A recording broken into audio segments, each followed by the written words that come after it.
Thank you and good afternoon. I'd like to welcome everybody here to the Lincoln City Council meeting for Monday, June 8th.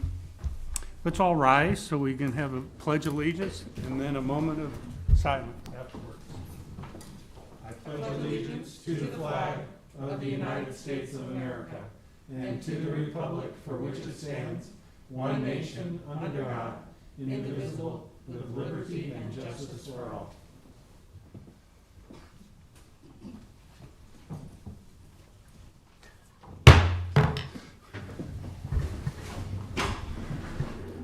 Okay, in accordance with LB 898, a copy of the Open Meetings Act is posted at the back of the chamber.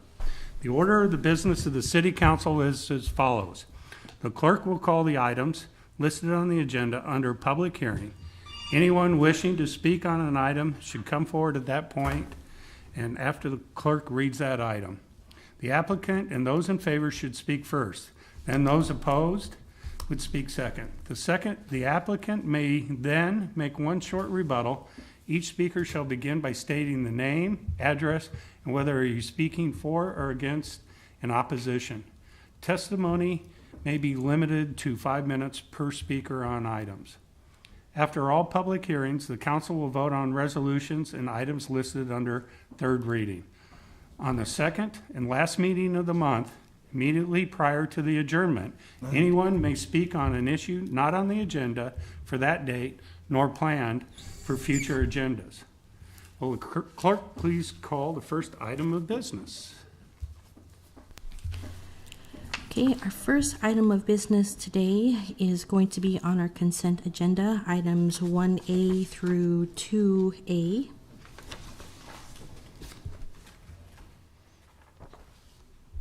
Okay. Any comments? Yes, it took public testimony.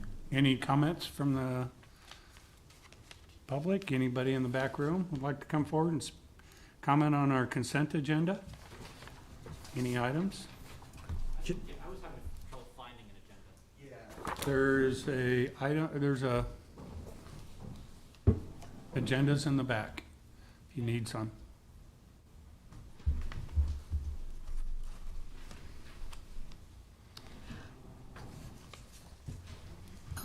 There should be a podium in that room right behind you. Yes. Okay. Everyone would like to glance at that briefly and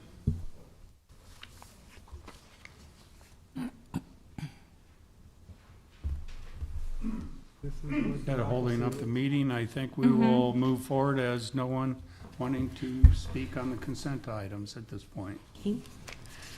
So, That will be the end of our consent agenda. We can vote on those items.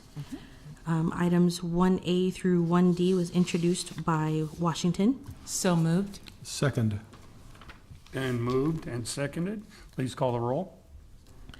Schob, Yes. Ward, Yes. Christensen, Yes. Washington, Yes. Bowers, Yes. McGinnis. Yes. Motion carried 6-0. Items 1E through 1M, introduced by Bowers. So moved. Second. And moved and seconded by Ms. Washington. Please call the roll. Christensen, Yes. Schob, Yes. Ward, Yes.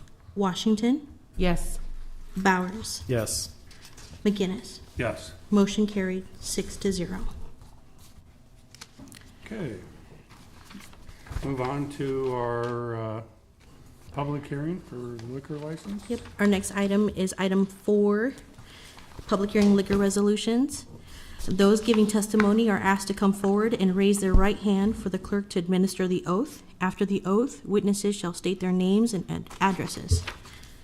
Items 4A is the application of Jimmy's Liquor and Tobacco LLC, DBA Jimmy's Liquor and Tobacco for a Class D liquor license located at 1053 Saunders Avenue, and the related manager application of Doc Hill Meskin for Jimmy's Liquor and Tobacco located at 1053 Saunders Ave.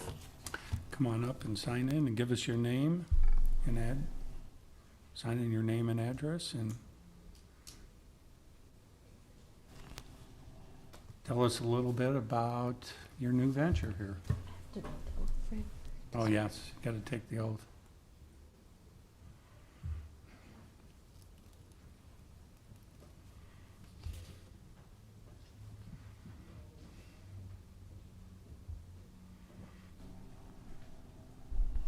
Could Go you ahead. raise your right hand, please?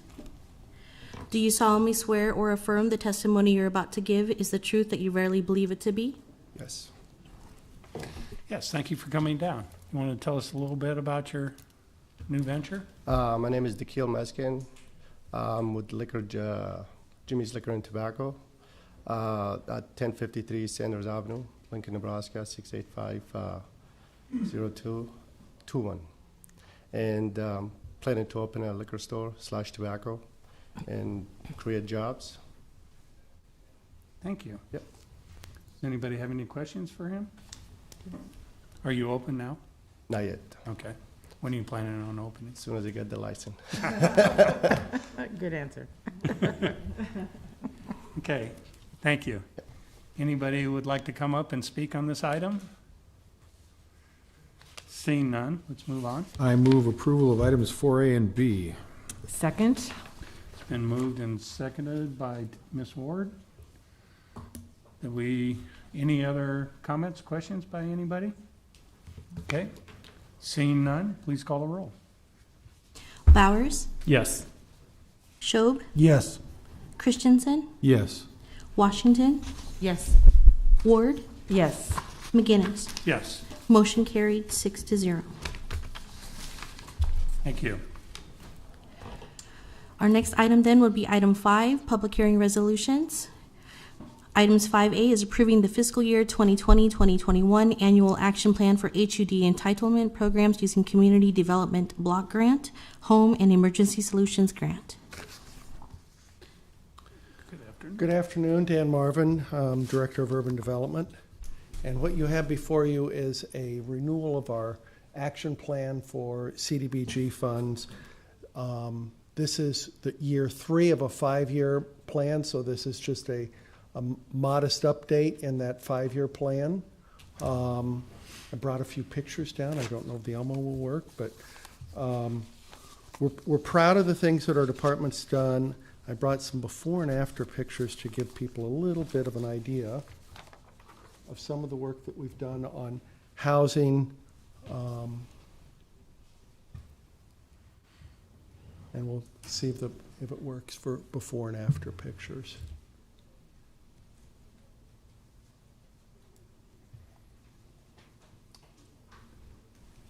If not, I'll just tell you they're wonderful. Just tell us how wonderful it is. Here we go. So these are homes that would have been acquired through urban development, and they would have been rehabbed, and we did a couple of those. We do a variety of different things. We provide first-time home buyers. Wow, that makes a difference. We do first-time homebuyer assistance. We do rehab on a number of different homes. A lot of them are seniors that are trying to stay in their homes and they need rehabbing, and they generally fall within 50-60% of area median income, and we assist in those. This is a house. This is the before, and this is an after of how that house turned out after we did the rehab. And this is a before picture. This is an after. So we can go through a variety of different ways. We can assist homeowners in rehabbing their homes. Generally, the loan terms that we make are very affordable. They have a 0% interest rate and a 0 payment. And all we do is we attach a lien onto the property, and then when the property is sold, the funds come back to CDBG so that we can lend to somebody else in the future. So as long as you're in that home, generally the terms of the loans are very favorable. There are cases where we do have a payment term, but in most cases, the payment terms are very favorable in that particular case too. We are a funding source for NeighborWorks, so their first-time homebuyer program that they offer. We assist through that. We assist on some of the training programs that they do. They have a very successful rate of maintaining. The people that run through that program are very knowledgeable and skilled at being able to take on the burden of being able to buy a house and become homeowners long-term. The default rate on people that have gone through the NeighborWorks program is very low, so we think that's a good use of our funds. We fund community crops with these funds, so people that want to be able to go out and start a victory garden of sorts, one sort or another. We help through the crops program, and we're a major source of funding for homelessness within the city of Lincoln as well. I'll stop there and I'll open it up if you have any questions. Do we have any questions for Director Marvin? I have one quick one. This Okay. is an update to a 5-year plan, is that correct? Yes, it is. What year is this, do you know? This is year number 3. Okay, The only change that we did, we are adding some funds for, and this is in regards to our Affordable Housing Action Plan. We did a map in the Affordable Housing Action Plan that looked at areas in the town where there's a high frequency of code violations or people that are reporting code issues, and we've put some funds towards building and safety to address some of those issues as well. good, thank you. Okay? Any other questions? Is there anybody from the public who would like to come up and speak on this item at this time? Anybody in the back? Okay, seeing none, we'll move on. Oh, we need to vote on the resolutions, correct? That's next, yep. We can vote on this item. Item 5A is approving the fiscal year 2020-2021 annual action plan for HUD entitlement programs using Community Development Block Grant, Home and Emergency Solutions Grant, introduced by Washington. So moved. Second. Been moved and seconded by Councilman Christensen. So please call, any other questions, comments? Please call the roll. Washington, Yes. Ward, Yes. Schob, Yes. Bowers, Yes. Christensen, Yes. McGinnis. Yes. Motion carried 6-0. Okay, moving on to public hearings, second readings, ordinances. Go ahead and call them. Sony? I'm going to read items 6A and 6B together. We have Annexation 20007, application of Star Oscar Lewis LLC to annex approximately 19.15 acres on property generally located at Northwest Dubois Street and West Big Sky Road, along with the related change of zone 20012. Good afternoon. My name is Mike Eckert with Starostica Lewis. This is an application for change of zone on some land up in the subdivision known as the Highland View.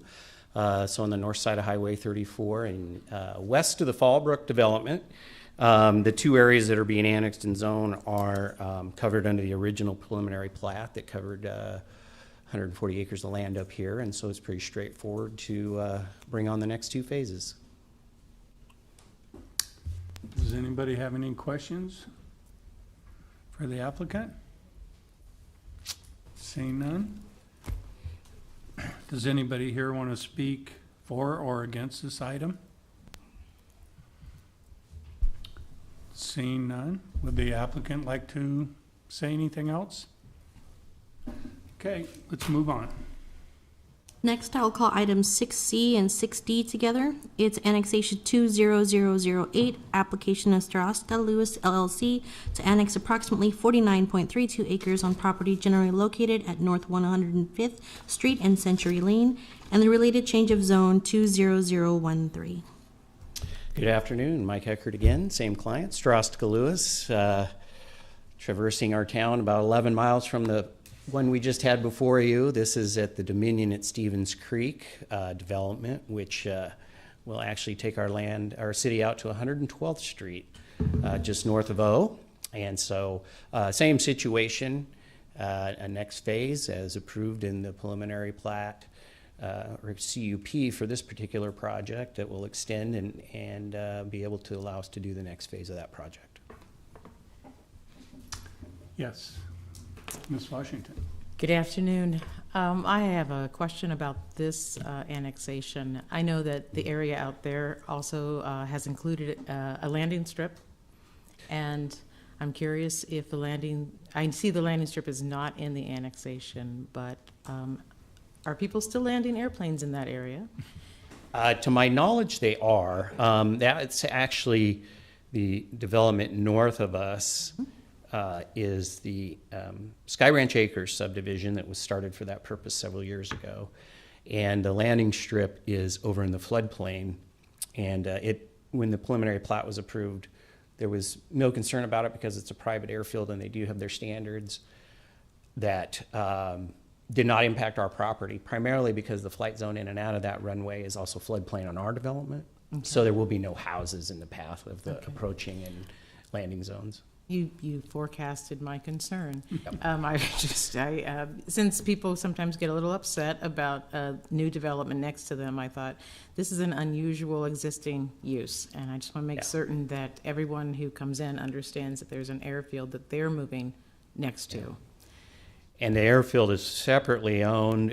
It will used to be a part of that association, and it is now owned by someone separately. But to my knowledge, they only have been using it to, because they have a nice grass field, to connect banners to airplanes to fly around Memorial Stadium on Cornhusker Saturdays. So, but other than that, I think it receives very limited use. But be that as it may, the flight path is in the floodplain where there will be no houses. And so, do you know if the existing owner of the airfield has navigation easements that cover beyond the airfield space itself? they do not. All right.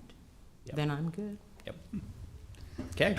Anybody else have a question? I have one quick one. Yes. Will you be connecting to 112th Street, but we'll be annexing all the way to 112th? We will not be connecting because I will show you on this map.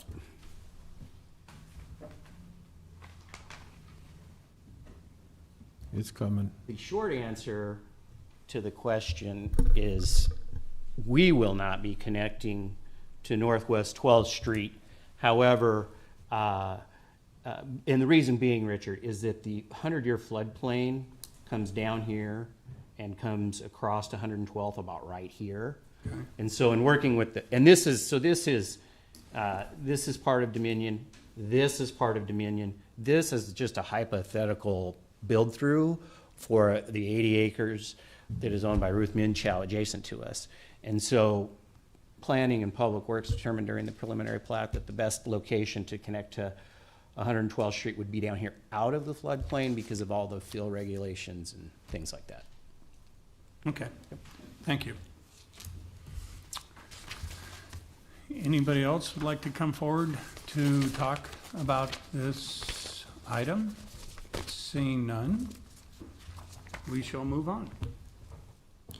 Item 6E is the change of zone 20009, application of Civil Design Group on behalf of Tuscany Townhomes LLC, Perry Family Real Estate LLC, and Sherry True for a change from R3 Residential District to R3 PUD planned unit development to allow up to 130,000 square feet of commercial floor area and up to 322 single and multifamily dwelling units, with waivers to the zoning and subdivision regulations. Also, from AGR Agriculture Residential to R3 PUD, development for that portion of Lot 182 zoned AGR on the property generally located South 59th Circle and Pine Lake Road. Good afternoon, Mike Eckert with Civil Design Group.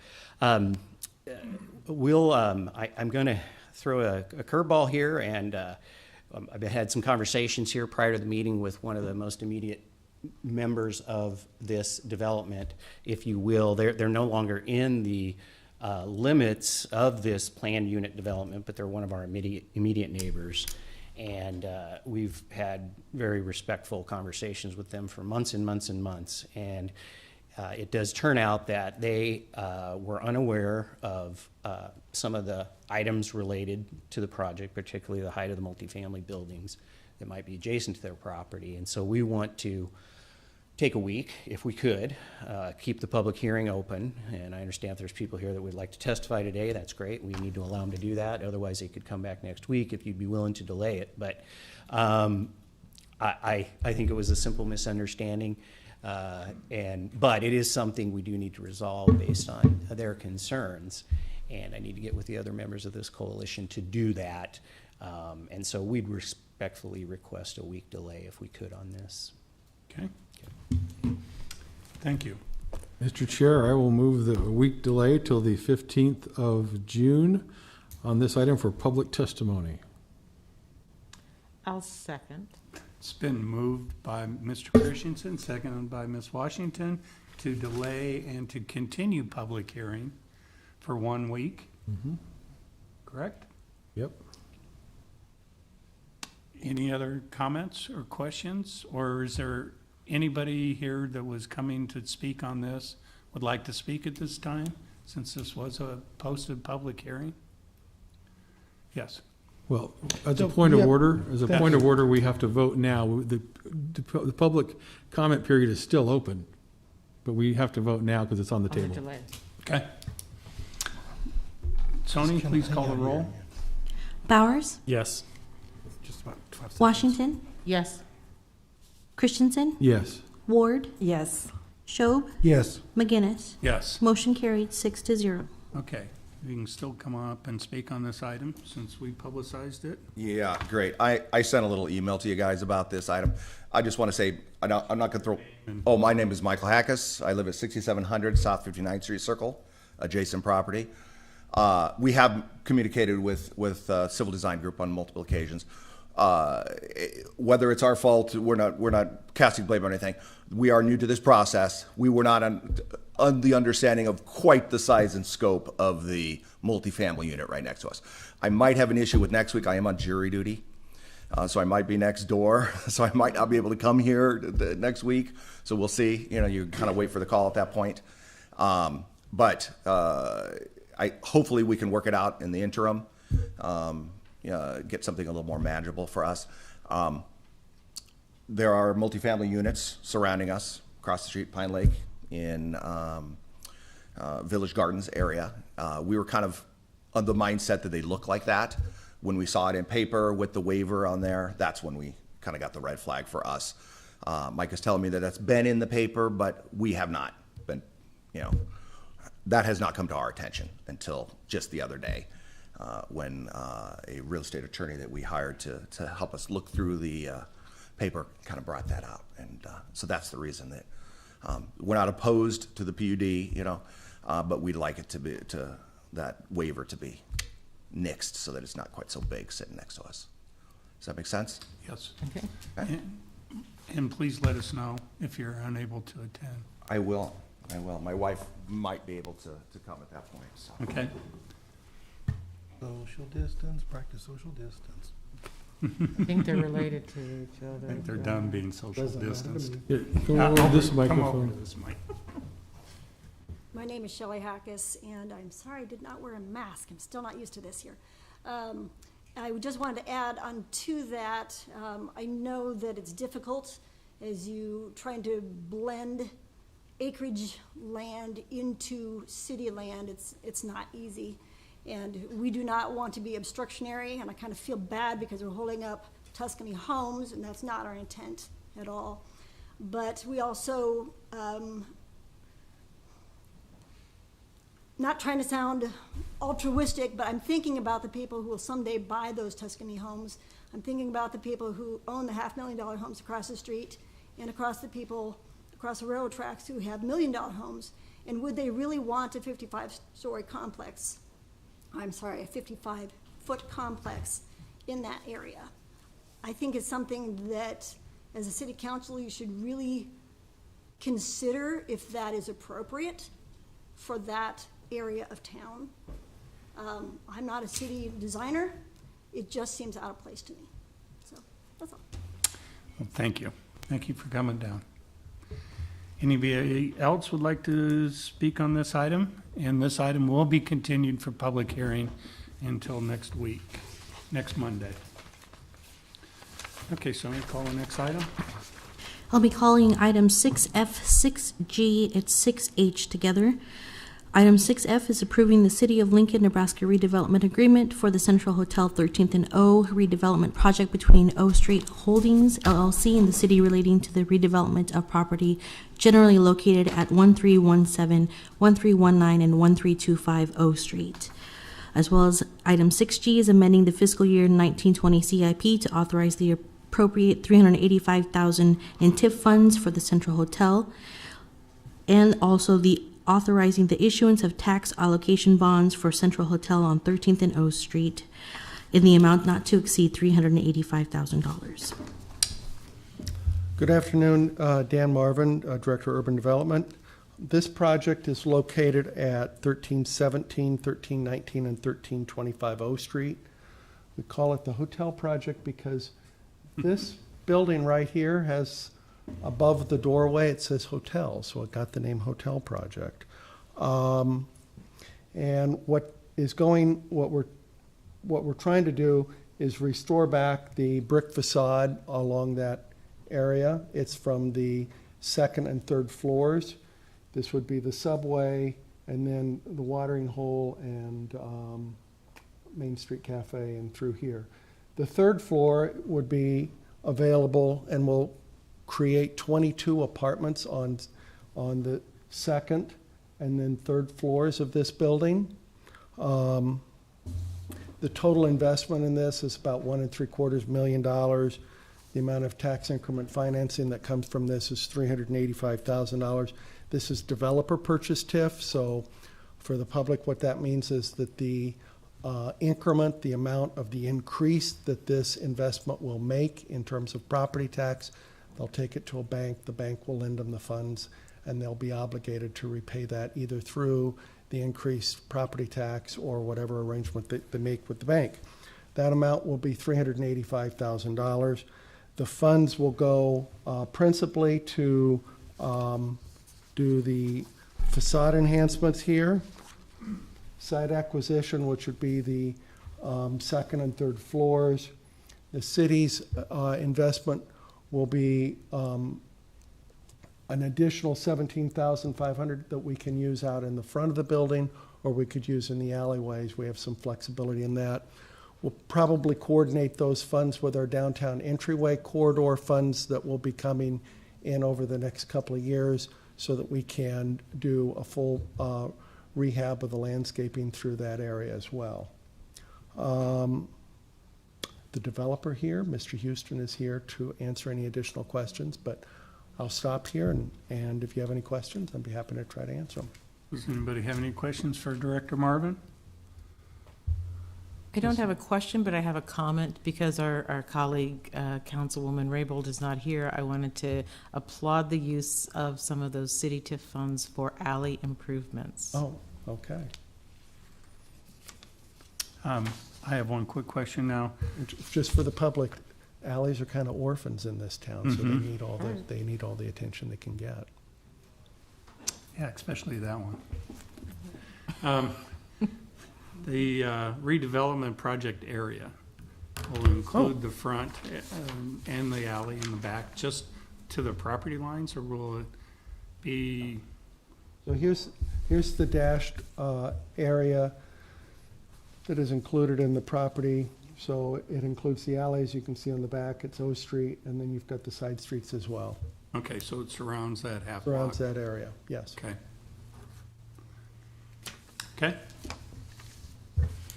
Any other questions?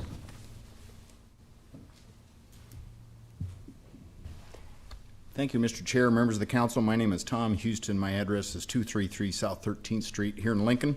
Appearing before you today on behalf of O Street Holdings, LLC, which is the owner of the three properties, and its principal, Jeff Overturf. I instructed Mr. Overturf not to attend today, but to try to keep attendance down. Otherwise, he would have been here. Here in support of both the redevelopment agreement and the bond ordinance, and I suppose the capital improvement plan amendment also. The focus of this project is really the second and third floors of all three buildings.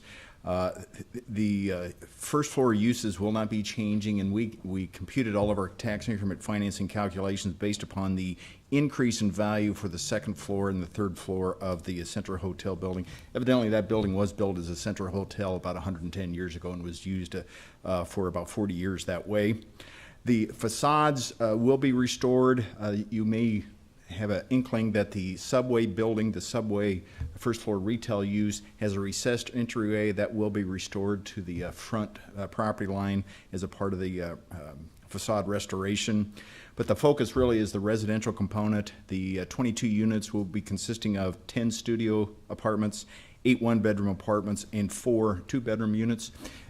The unique thing is, I know people have made runs at trying to improve these residential components of these buildings in the past, but we have one developer that was able to assemble all 3 properties and make it work because the finished floor elevations are working so that it's one project with one access point rather than 3 different projects in 3 buildings.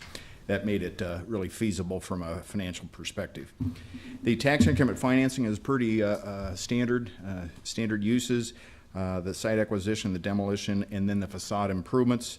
As Dan mentioned, there is a dollar amount, $17,500, that is attributable to city purposes, whether O Street or alleyway, and our redevelopment agreement does have a 6th priority for the revitalization of the alleyway behind the building. The other thing I would mention, 2 other things, I guess, is number 1, we have a new parking garage going up across the street, or really across the alleyway, which will be very beneficial for this housing component. From my client's perspective, the anticipated schedule is hopefully construction will be completed by the end of next year. It's anticipated the demo would proceed this fall, and so that all the interior work could start yet this fall. Perhaps early winter, and it's about a 12 to 15 month construction process to convert those upper floors into habitable residential units. So with that, I'd be happy to answer any questions, and I would ask for your support on all 3 items. Any questions for the applicant? I have one. You're going to be keeping the retail on first floor? Yes. Yeah. Okay. Those will be unchanged. You know, several of those retail operations have been dramatically upgraded in the last 5-8 years. I think both Main Street and Watering Hole have had substantial improvements.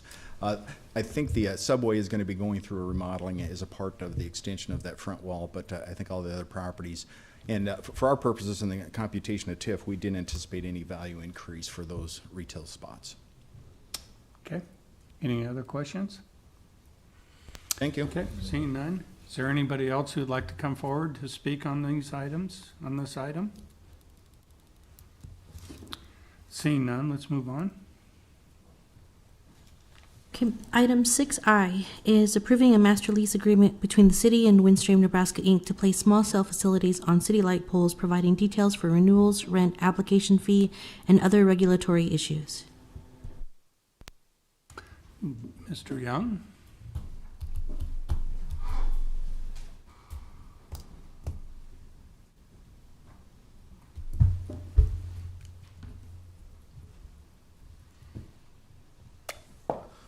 Chair, David Young, CIO for the city, thank you very much for the opportunity. You were going so fast today that you caught us off guard. As many of you remember, starting in 2012, we had our broadband program, which focused on broadband for business. 2015, we moved into broadband for residents. And in 2016, we started our broadband for mobile project. We've signed agreements with Verizon, Mobility, Extenet, and now we're signing an agreement proposed with Windstream to allow them to do some tests for broadband over wireless here in Lincoln. Do we have any questions for Mr. Young? Yes, Sandra? Thank you for presenting, Mr. Young. First, is this and I don't even know if this is the appropriate question, but is this a 4G or a 5G network cell tower? So, without going into too great of detail, 5G is a very broad industry term, and it really means a lot to different people. Okay. So, T-Mobile has a different set of spectrum than AT&T, than Verizon, and everybody's proposing what their version of 5G looks like. Windstream is proposing a completely different set of spectrum. for what they're going to use in this application.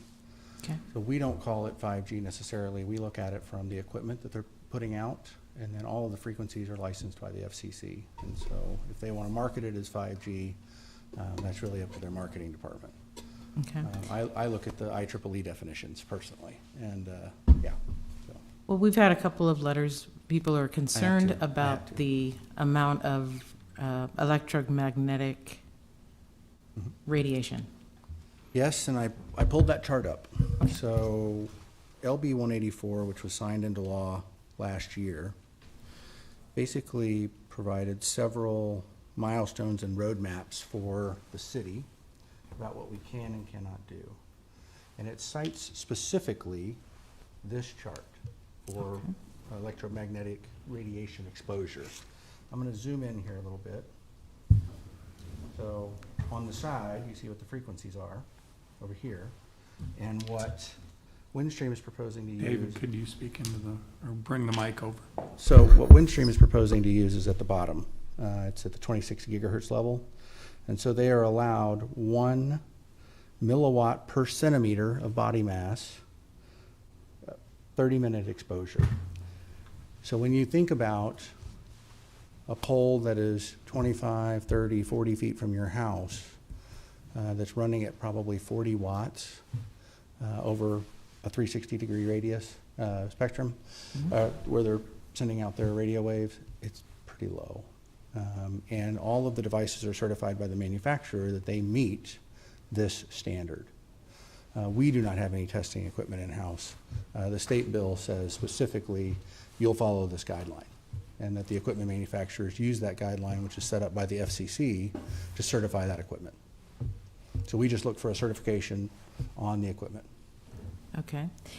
In years past, when companies have come for us to put up cell towers, we've asked that those cell towers be accessible to other companies. Now that this is on a light pole that the city owns for streetlights, will there also be the same requirement to keep it open for multiple companies? And is it even physically possible to put multiple transmitters on one light pole? It is physically possible to do that. The challenge is when you're looking at specifically residential light poles, 18 to 20 feet that are 6 inches in diameter at the base, 4 inches in diameter at the top. This equipment, 150 pounds, 200 pounds at the top of the pole. The structural loading becomes a challenge. The poles that you see in downtown that we put up with Verizon and Extenet, those are a little stronger, and they could hold potentially 2 carriers, but it would be, we'd have to do another structural analysis after 2. As the equipment gets smaller and smaller, yes, I think you will see that, which is why we want to own the poles, so we don't have to put up multiples. And we own the pole that's there now, right? And does the addition of this device on top of the pole change up maintenance on the light structure itself? It does, and our agreement addresses that very specifically. Okay. We give them 90 days notice. Windstream or any of our partners will remove their equipment so we can either paint the pole, replace the pole, change out the light fixture. We also have standards about power breakers at the bottom that LES can come in, who does our maintenance, and shut the equipment off. Okay. All right, and I think one of the last questions a couple of folks asked was, talk a little bit about the franchise fee and what that money is used for that the city earns. Okay, so there's a couple of things. So this agreement only speaks to an attachment fee for the use of the public pole. And that fee, which is $20 a year, and then you have a right-of-way component, which is $250 a year, is put into the Broadband Enterprise Fund. So $270 per location per year. And then what do you use the money? Maybe not sure that everybody understands what that money is used for. Oh, sure. So the Broadband Enterprise Fund was started to pay for the maintenance and operation of the conduit system that we're all using across the city. It's very strictly limited to those items around that. Thank you very much. Do We ever had any other comments or questions for David? The only terms that have changed were to make our agreement align with the state law. All the other terms in the agreement are the same. Thank you. Okay. Would anybody else like to come forward and speak on this matter? Welcome. Wrong side of the podium. It's a little different being on this side, I guess. Whoa! Very different. Sorry about that. First, want to thank David Young and Steve Huggenberger for a really good process in working through. I'm not really sure what's going on here. Going through this agreement, they've been great to work with. To give you an idea of what the technology looks like that we're putting up here, it's a very, very small radio attached to a light pole. So the light. Yeah, push it away. Maybe it's just me. Turned up for David. I think they're welcoming me back. Yes. But basically, the white box will sit on one of your regular residential light poles. They're about half a pound in size for weight. And then we've also included in the agreement that we will paint the box the color of the pole. So all the poles in most of the neighborhoods that are going in are black. So our poles would be, or our equipment on there would be black. And we're going to do the best we can to hide that cord that plugs into there. That transmitter will be fiber fed through the ground up through the pole, and then it will transmit our signal to the person's home, and the receiver for a person's home will be about the size of a cell phone. So it will kind of look like what you would see for on your sprinkler system, where it judges whether it rained or not. It's going to be about the same size and look like that. And then that'll feed through the house and the equipment that we normally run in anybody else's home that they have DSL, or if they have a fiber-fed connection. The area that we are doing our test is about 6 homes. If you're familiar with the West A and Highway 77 area, there's about 6 homes that are right in here, and that's going to be our first test area. I think 2 radios they're going to use to mount on the city-owned streetlight poles in a residential area. This connection will give people 1 gig internet within their home, and we're hoping that we can deploy that in other areas of the country. And how we've gotten to this point, we bought last year in June 24 and 28 gigahertz spectrum for most of southeast Nebraska.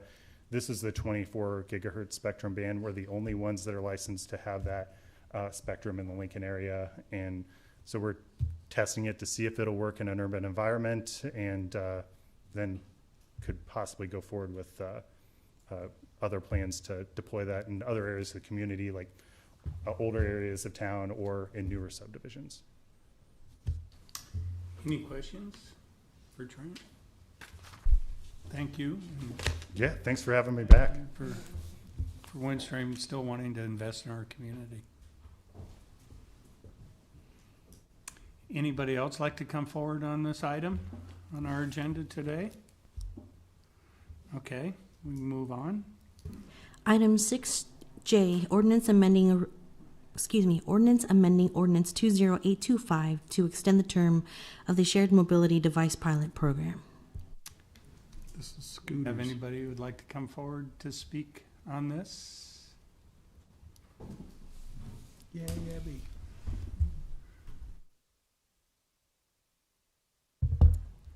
Abby Luttrell from the Law Department. This is just a real quick amendment to an ordinance that was passed last fall allowing the electric scooter pilot program.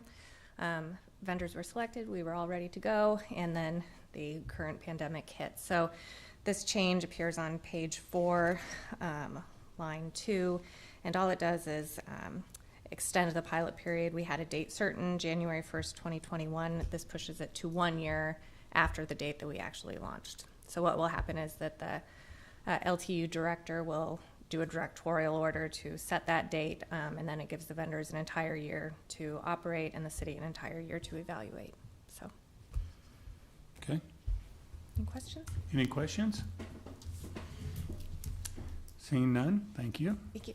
Would anybody else like to come forward to speak about our shared micro-mobility devices? Okay, seeing none, please call the next item.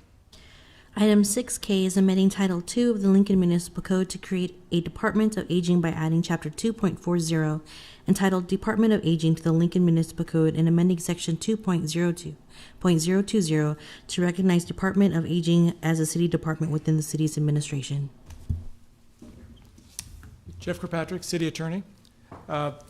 This is just to recognize what has really been a long-standing fact, which is Aging Partners, which is a standalone agency, is essentially a department within the city. Organizationally, since it was started, and I think Randy Jones did a very nice job with his short memo to you explaining kind of the evolution of the department.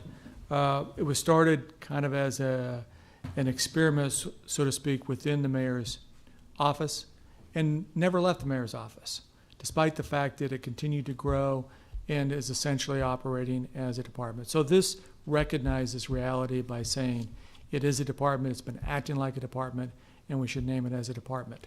Randy Jones, the current director, would like to be here to speak to the council about that. I would be happy to answer any questions that I can, although he is the expert on his own department. He will be back next week, so he's asked if you will vote to keep the hearing open next week, so I'll have a chance to speak to you about this. Any questions for Jeff? Thank you. Seeing none, do I hear? I will move that we delay this item for hearing next week, the 15th. Second. It's been moved by Councilman Christensen and seconded by Councilwoman Ward that we delay this till next week and have public hearing also next week. Any other comments? Seeing none, please call the roll. Bowers, Yes. Schob, Yes. Christensen, Yes. Ward, Yes. Washington, Yes. McGinnis. Yes. Motion carried 6-0. Next item. Our next item is item 6L, is amending Title IX of the Lincoln Municipal Code to create a separate offense for a person who violates any chapter under this title with the intent to intimidate another person or persons due to that person's actual or perceived status. Hello, I'm Adele Burke, and I'm in the mayor's office. Last fall, the mayor announced the One Lincoln Initiative, setting equity, diversity, and inclusion as a top priority for the administration. And the vision of the initiative has been to ensure that every resident has the ability to achieve their full human potential. The events of the last few months have demonstrated the urgency of addressing inequality and injustice, from the anti-Semitic graffiti sprayed on the doors of the South Street Temple and on trees in Wilderness Park, to the racial disparities in COVID-19 cases in our community and the economic fallout of the virus impacting residents in poverty and the newly vulnerable. And then there was bias against Asian American communities due to false and racist beliefs about the spread of COVID-19. And now, in response to the murder of George Floyd in Minneapolis, our community members are calling for justice and an end to anti-Blackness and racism. I want to be clear that our administration put forward this ordinance before you today, before the recent protests began. This ordinance is not a singular attempt to address racism in our community. We recognize that achieving racial equity is not a one and done, and it will take consistent, difficult, deliberate, and ongoing work, not only by the city, but by our residents, community organizations, and private businesses. However, we do believe that this ordinance responds to a need that has been expressed by community members over the last several months. It also builds on previous council actions, putting forward a resolution against hate several years ago. Our administration has put forward this new ordinance today to strengthen our ability as a city to respond to acts of hate in our community. As you know, this ordinance creates a new offense under the city code called hate intimidation that could be charged to an individual who commits a violation of a city ordinance with the intent to intimidate a person due to that person's actual or perceived status, including race, color, religion, physical or mental disability, national origin, age, ancestry, gender, sexual orientation, gender identity, and gender expression. The ordinance would allow our city prosecutor to charge perpetrators of hate crimes in Lincoln. It would also apply to additional types of crimes beyond those included in state statutes, crimes such as destruction of property and disturbing the peace, which gives the city a greater ability to respond to acts of hate in our community. With that, I can answer any questions. Jeff Kirkpatrick is here to answer any questions. Mindy Rush Chipman, Jessica Kirchhoffs, all sorts of folks. So thank you. Okay. Does anybody have any questions for Adele? Seeing none? Thank you. Thank you. Mr. Kirkpatrick? Jeff Kirkpatrick, City Attorney. I will try to be brief and just talk a little bit about the legal impact of this ordinance and what it's focused on. It is to give our city prosecutors another tool in the toolbox. I mean, we have seen crimes that have been charged under the city ordinance before where we knew that there was a hate element, where there was an intent to intimidate somebody because of their religion, because of their race, because they were a member of a particular class. And that was an additional element that was clear from the police report. We didn't have a tool under our city ordinance to charge that as a separate crime. This would give our city prosecutor that tool. Let me talk a little bit about what it is and what it is not. It differs somewhat from the state statute, and we do have a state statute currently that the county attorney can enforce on state crimes. And that talks about being able to file against somebody, and it's an enhancement. So someone who's committed a crime of the listed statutory crimes under the state law, and they committed that crime because of a person's membership within the protected class. Then you can enhance it by calling it a hate crime. That's how the state law reads. It doesn't talk about intimidation or the intent to intimidate. Our statute, because we don't have the ability to enhance, we have to make it a separate criminal ordinance. Our crimes under our city code are all punishable by up to $500 fine, 6 months in jail, or any combination of both of those. That is what the penalty is for a crime under the city ordinance. So there's no really opportunity to enhance a violation of the city ordinance. And for that reason, we had to create, if we wanted to give our prosecutors this sort of a tool, we had to create a separate ordinance, separate crime, if you will.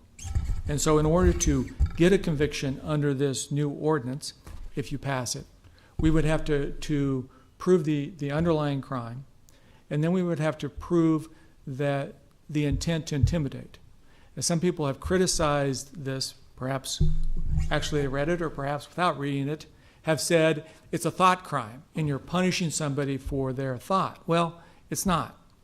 First, we have to be able to demonstrate that they committed a violation of our criminal code, and then we have to show that it wasn't the thought that we need to prove in court. It's the intent to intimidate. And we can only prove that if we have evidence. We have to prove that beyond a reasonable doubt because it's a criminal violation. That's a fairly high burden that we have to meet. So it's not a matter of going into court and saying to the judge, well, we know that this person had bad thoughts. Punish them because they have bad thoughts. That doesn't get very far in a court of law. We have to be able to prove beyond a reasonable doubt that they committed that crime with the intent to intimidate somebody, not because that was Joe or Roy or Jane, but because they were a member of a protected class. That's not going to be easy to do. We, at this point, do not anticipate filing very many of these violations, not only because this is Lincoln, Nebraska, and we don't think there are a lot of those occurring, but even some of those that are occurring, being able to prove the rationale behind it, that they did it to intimidate, is not going to be very easy to do. And that is going to eliminate some of those crimes that are actually committed with the intent to intimidate. And we'll be able to look at those crimes and we'll think, well, yeah, we think there was an intent behind it, but we can't prove it. If we can't prove it, we're not going to charge it. And so with that, I'd be happy to answer any questions. Do we have any questions? Yes, Roy? So I understand this Title IX is our criminal code, Yes. and this is intended to apply only to Title IX, correct? Exactly. Yes. And I know you're not ready for this question, so hopefully you can send us information, your interpretation of this, but it's been suggested to me that Title 9.20.20 would basically allows you to bootstrap in any part of the Lincoln Municipal Code under Title 9. So I'd like your interpretation on that sometime during the next week, if you could. Okay, so I want to make sure I understand the question. The concern is that it would not only apply, it would basically apply to anything under the code. By virtue of the wording in 9.20.20. Not just simply what's in the criminal code, but for example, if you have a housing violation. Right. That's the concern that's been brought to me. That's an interesting thought, and you're right, I have not thought about that before.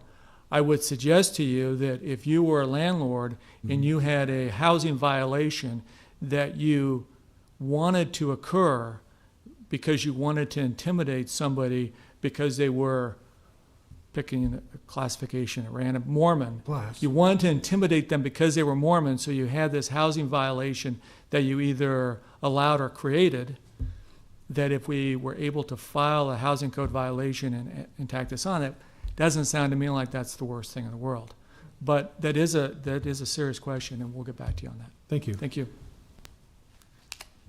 Any other questions for Mr. Kirkpatrick? Yes, Benny? Thank you, Mr. Chair. Mr. Kirkpatrick, thank you for your explanation. You talked about enhancements and how we, the city of Lincoln, can't do enhancements on existing. So this is a standalone that can only be used in combination with another law? Can it be enforced by itself? It cannot. And so it's a little bit complicated. We can't enhance because we only have the one level of penalty. And so we had to create a standalone, but it's a standalone that has to be tied back to a different violation. So there's already evidence of another crime occurring? Yes. And that's prosecutable.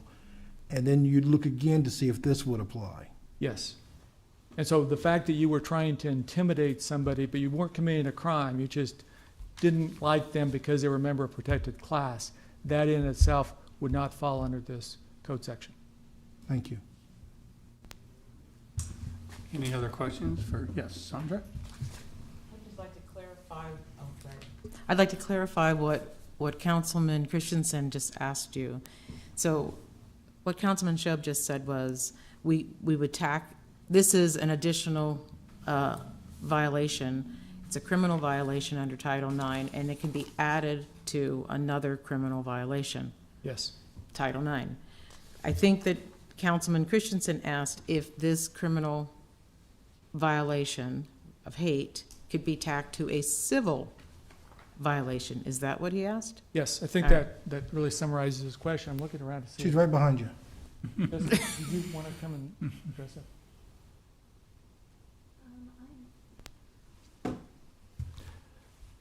Can a criminal be combined with a civil? Yes. Can criminal be combined with civil?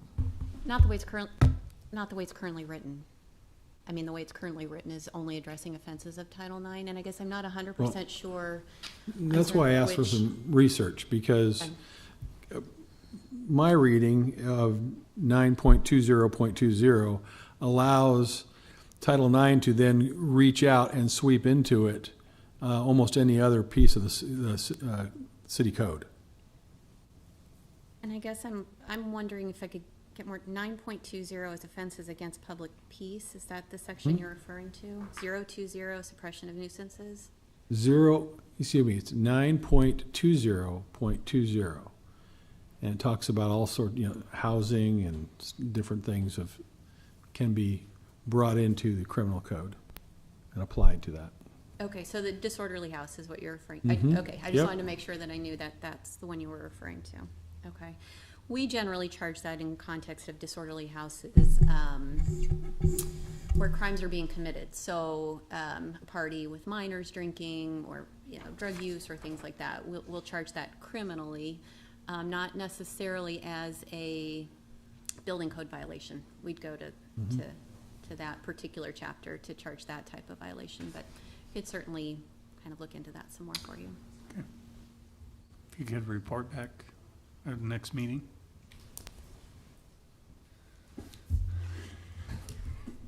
think we're good. James Michael? I just had a question for Jeff. I'm not a lawyer, a social worker and a therapist, so I just want to be clear. One of the emails that we've gotten in is that how do we determine intent? How do we actually do that? And from what I understand, I just want to see if this is a correct statement, that we already have a precedent for enhancing penalties and criminalization of actions on the basis of motivation of the offender, premeditation, crimes of passion, negligence, homicide. So there's already a precedence for enhancing penalties on the basis of intent, right? Yes, I Okay. think that's a fair statement. And when you look at what terroristic threats is all about, the same kind of a thing when you're trying to terrorize or intimidate somebody. And I would suggest that our state hate crime statute, which talks about offenses committed against a person because of their race, gender, etc., is because of their intent. So how do we prove that? Well, we have to have some evidence. It's just like anything else. And if I think you committed a crime and you had an intent to intimidate, but I can't prove it, I can't charge it, couldn't get a conviction if I did charge it. And so it really comes down to our ability to prove that element of the crime, just as it does any time we file for a violation of our criminal code. We have to be able to prove it. And what does proof mean? We've got to have some evidence. We've got an admission, we've got circumstantial evidence, we've got a video, whatever. We have to have enough evidence to convince a person the judge beyond a reasonable doubt. Thank you. Yes. Ms. Ward? Thank you, Mr. Chair. So, Jeff, I think I've heard Omaha has recently passed a similar, Omaha City has recently passed, the city of Omaha? Omaha had their hearing on their hate crime ordinance, which was very similar to ours. Okay. They might have actually seen ours before they introduced theirs. Okay. They had their hearing last Tuesday. My understanding is they will vote on it tomorrow. Okay, so they've not enacted it. I was going to ask you to compare those and. Well, the language is very similar. It is not identical, and I think that turns on how they word and organize their city code versus ours. Mm-hmm. And one of the things that you could say is different, I don't know how significant it is, but we talk about the sentences. So if you're convicted of vandalism, per se, and of the violation of the hate crime ordinance, that any sentence shall be consecutive to one another unless the court specifies on the record a reason or reasons why it's not consecutive. So that they're kind of creating the presumption there will be consecutive, although the judge could say, I'm going to make the two sentences concurrent. They, up in their Omaha version, talks about the offense for this section shall be treated as a separate and distinct offense from the violation of another section of this chapter being committed, and the sentence being imposed shall be consecutive to any other sentence imposed. So they say shall be consecutive. We say the presumption is it will be consecutive unless the judge can articulate a reason why not. So slight difference there, but they're essentially the same. As are the protected classes. Would you know, or I can find out, the genesis of their ordinance? Is it in response to the recent things we're experiencing in communities, or has it been in the works as well? Well, I think it would be fair to say we were talking about it. We had a draft, and they heard about it and asked to see our draft and thought it was a good idea. Okay. I would say that that their draft was ready to go before the recent events, and I think they were to the point where they were moving forward before the recent events. Okay, thank you. Just like we were. Similar, okay. Very good, thank you very much. Any other questions or comments for Jeff? Just one. Okay. Last comment, I swear. One of the emails that we've also gotten in is saying that this is unconstitutional, and I just want to make sure that my facts are correct, that the Supreme Court has upheld Wisconsin's hate crime law in 1993. So these hate crime laws have already kind of gone through the Supreme Court process. We're not exactly inventing something new here. I mean, you've got the federal hate crime law, you have on the state level, including the state of Nebraska, and as you go around the country, there are a number of other cities that have hate crime laws. Iowa City is an example. We looked at Charleston, South Carolina, and drew a lot from them. Charleston was interesting because the state of South Carolina does not have a hate crime law. And so it was important for them to have, I think, locally a hate crime law, because there's this huge gap where we arguably just have a relatively small gap as far as enforcement, because we do have that state law. And we had the letter from a former city attorney that raised concerns, was not in favor of this particular ordinance, but I think a fair reading of his letter even admits he was not willing to say, oh, I think this is unconstitutional, a violation of the First Amendment. Thank you so much. Any other questions for our attorney? Seeing none, is there others that would like to come up and speak on this motion? Yes, my name is Marty Ramirez. I'm the current chair of the Mayor's Multicultural Advisory Committee. In the world of irony, in 1991, I was the chair of the Mayor's Multicultural Advisory Committee. An incident happened that rings bells of today. Francisco Renterio, a Mexican immigrant, was walking home with his family and had this sad encounter with UNL and Lincoln Police Department, which resulted in his death. So it rings bells of history. Fast forward to today, as we all know, we're in a similar situation. In 91, this issue really literally divided this community. This city was in chaos. In yesterday's paper, there was made mention that cities need to be contacting Lincoln because of the way we're handling the current crisis, the COVID crisis, and this protest movement. Why? My thoughts are the collaboration of the mayor's office, city government, the police department, and the outreach effort in hearing the voices of the community.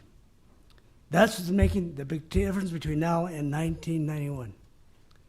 So I really applaud the efforts of we all, you all, in trying to address what we can control. So, thank you very much. Thank you, Marty. Anyone else like to speak on this item? Hello, Council. John Herms. If I'm not mistaken, and I apologize for not having prepared remarks, but this was in response to swastikas painted on trees at Wilderness Park. That kind of Nazi fascist ideology is probably not best to be responded to with further fascism. When you start enforcing and adding enhancements for someone that, crime's crime. Whenever I see anybody that is being discriminatory or inappropriate, I nip it in the butt real quick, because that's what we do in Nebraska and that's what we do in Lincoln. The criminal justice system has already been flawed. I'm not sure if you guys saw the most recent Inspector General report for corrections for the state of Nebraska. All of these enhancements and these penalties are more likely to be applied to minority groups statistically. And so by applying further mistakes to a broken system, it's really, in my opinion, extremely unhealthy. And I hope that you guys completely discount the entirety of 6L here. If you guys have any questions, I'd be happy to answer those. Any questions for Mr. Herbst? Thank you for coming down. Anybody else would like to come forward?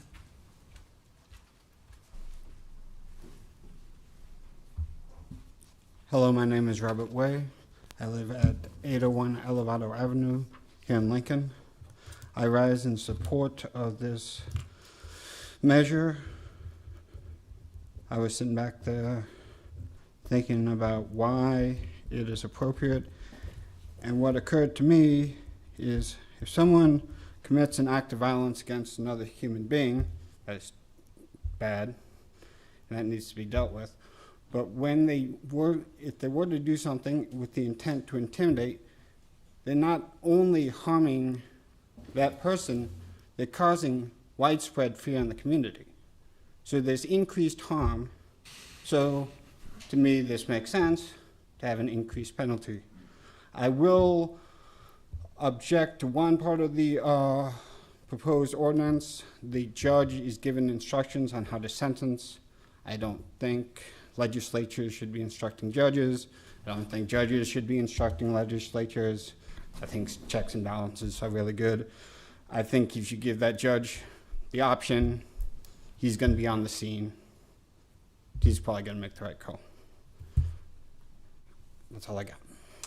Okay, any questions for Mr. Way? Seeing none, thank you for coming down. We have another testifier, as soon as he signs and socially distances. Hello, I'm Nicolette Siegfried. I serve as the president of the South Street Temple, and I'm here on behalf of my congregation and also our partner synagogue, Congregation Tifereth Israel. We consider ourselves two congregations, but one community. We recognize that this is a time to draw together and protect our community from hate. And we believe that the ability to prosecute hate crimes at a city level demonstrates that hate has no home in Lincoln and that every resident belongs here. I come here today on behalf of our congregants and our Jewish community here to say we strongly support this ordinance, and we are grateful that it's been introduced. Many organizations join with us in support of this hate intimidation ordinance, including Nebraska Appleseed, the NAACP Lincoln chapter, and the Lincoln Friends Group, to name three. We ask that you please pass this ordinance to ensure that all Lincolnites are safe. Thank you. thank you, Nicolette. Anybody else have any questions for Nicolette? Okay, seeing none, anybody else like to come forward to talk on this item?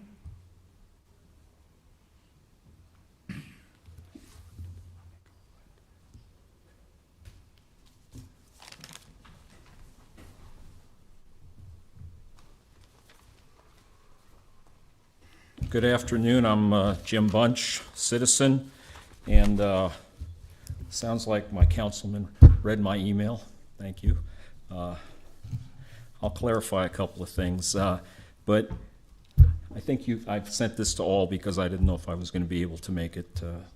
But my problem is with the vagueness and the open-ended way that I perceive this, and I perceive a rush to judgment or a knee jerk in light of current events.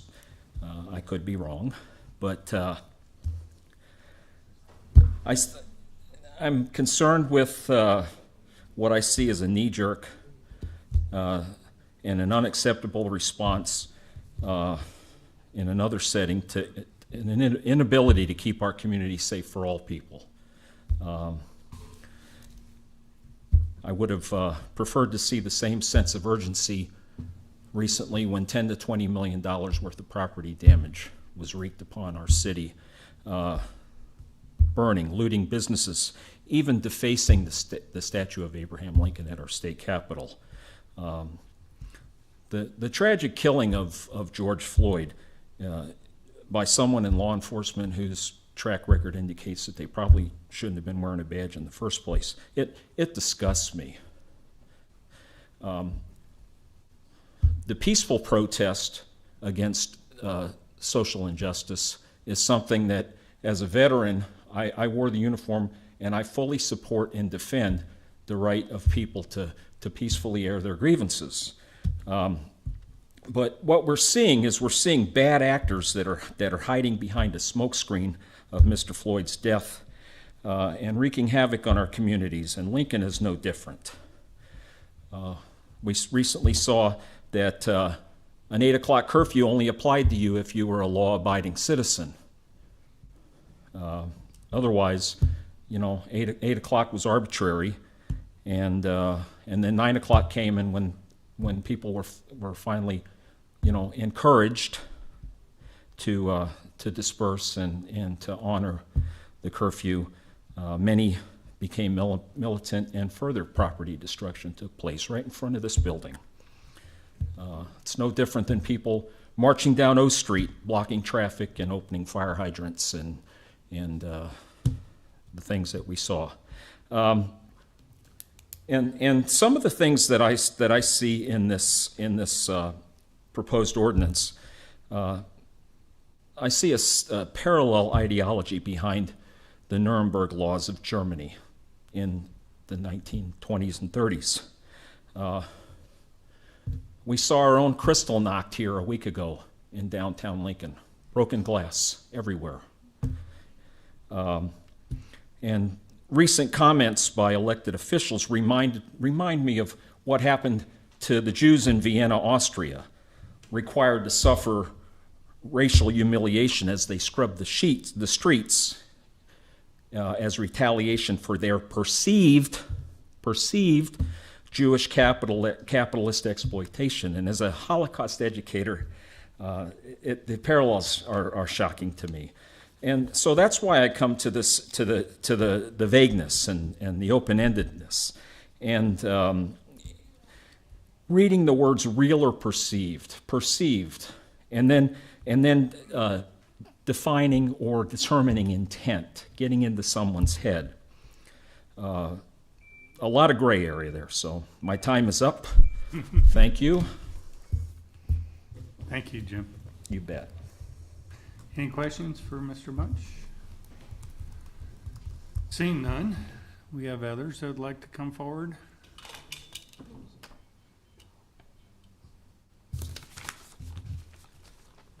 Speak on this item.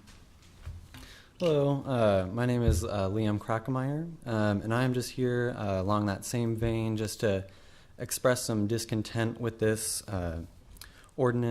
proposed ordinance, and I just do not think that it is necessary. I believe it is just very vague in the way it is, and just unnecessary in the way it's going to be used. So I just don't see why there is a need for this, and I do believe that what we have currently is sufficient for how we operate in Lincoln. So that is pretty much all I have. Yes. Any questions for Lynn? Thank you for coming down. Thank you. Sign your name, and we'll have our next person to testify. We'll use him. He's been waiting in the back. We'll have the gentleman in the back go first, if that's okay. You want her to go first? Okay, you're up. He can go first. Both got. Everybody's being very polite. It's great.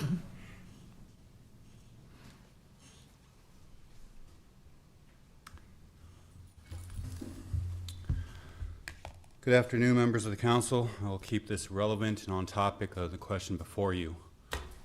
First, my name is Louis Bratz. I live at 5020 South 56th Street here in Lincoln, Nebraska. As many of you are aware, I'm just nothing but a simple father and a family man.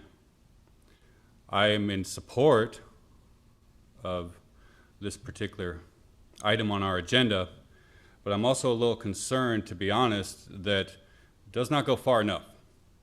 And what I mean by that is this, as some of you are aware, I could be quite a rabble-rouser myself.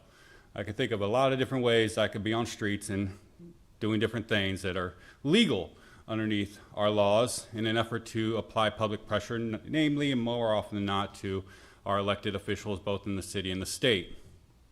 But I'm also aware that I could take those same abilities and I can walk into a neighborhood, I could walk in front of places of business and legally be protesting or holding banners or distributing literature, but doing that and distributing literature, holding banners, putting flyers on cars or on street poles that are actually inciting and making sure that the people that I am targeting do not feel welcome. This particular ordinance, or the change thereof, to me, it seems like an enhancement. It seems like you have to prove an initial crime, much like you used to have an initial reason as a police officer to pull somebody over before you gave them a seatbelt violation. And if I understand this correctly, Mr. Kirkpatrick, there has to be a crime before you talk about how or why their intent was to intimidate. In other words, in my estimation, or as I read it, I can be doing something completely legal and still have an aim and an intent to intimidate a protected class underneath this. So while I do support this, I do hope that everybody understands that as long as somebody gets a legal way to intimidate, it is still going to be allowed in this city and in this state. Thank you all very much. Thank you. Any questions? Seeing none? We'll have our next program. Can I make a suggestion, Chair, that we move the sign-in sheet to the other side, and then the people can talk while someone's filling out the... We'll do that going forward.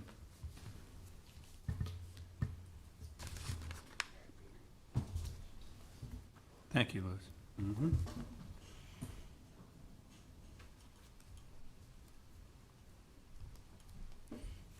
Hi. I brought notes. So good afternoon. My name is Emily Schmidt, and I have been a resident of Lincoln, Lancaster County in Nebraska for 20 years. With all due respect, legislation to further prosecute hate crimes treats the symptoms. Redistributing funding from the police treats the underlying disease. I'm not being greedy when I say that we want and need more. Who's taking these calls?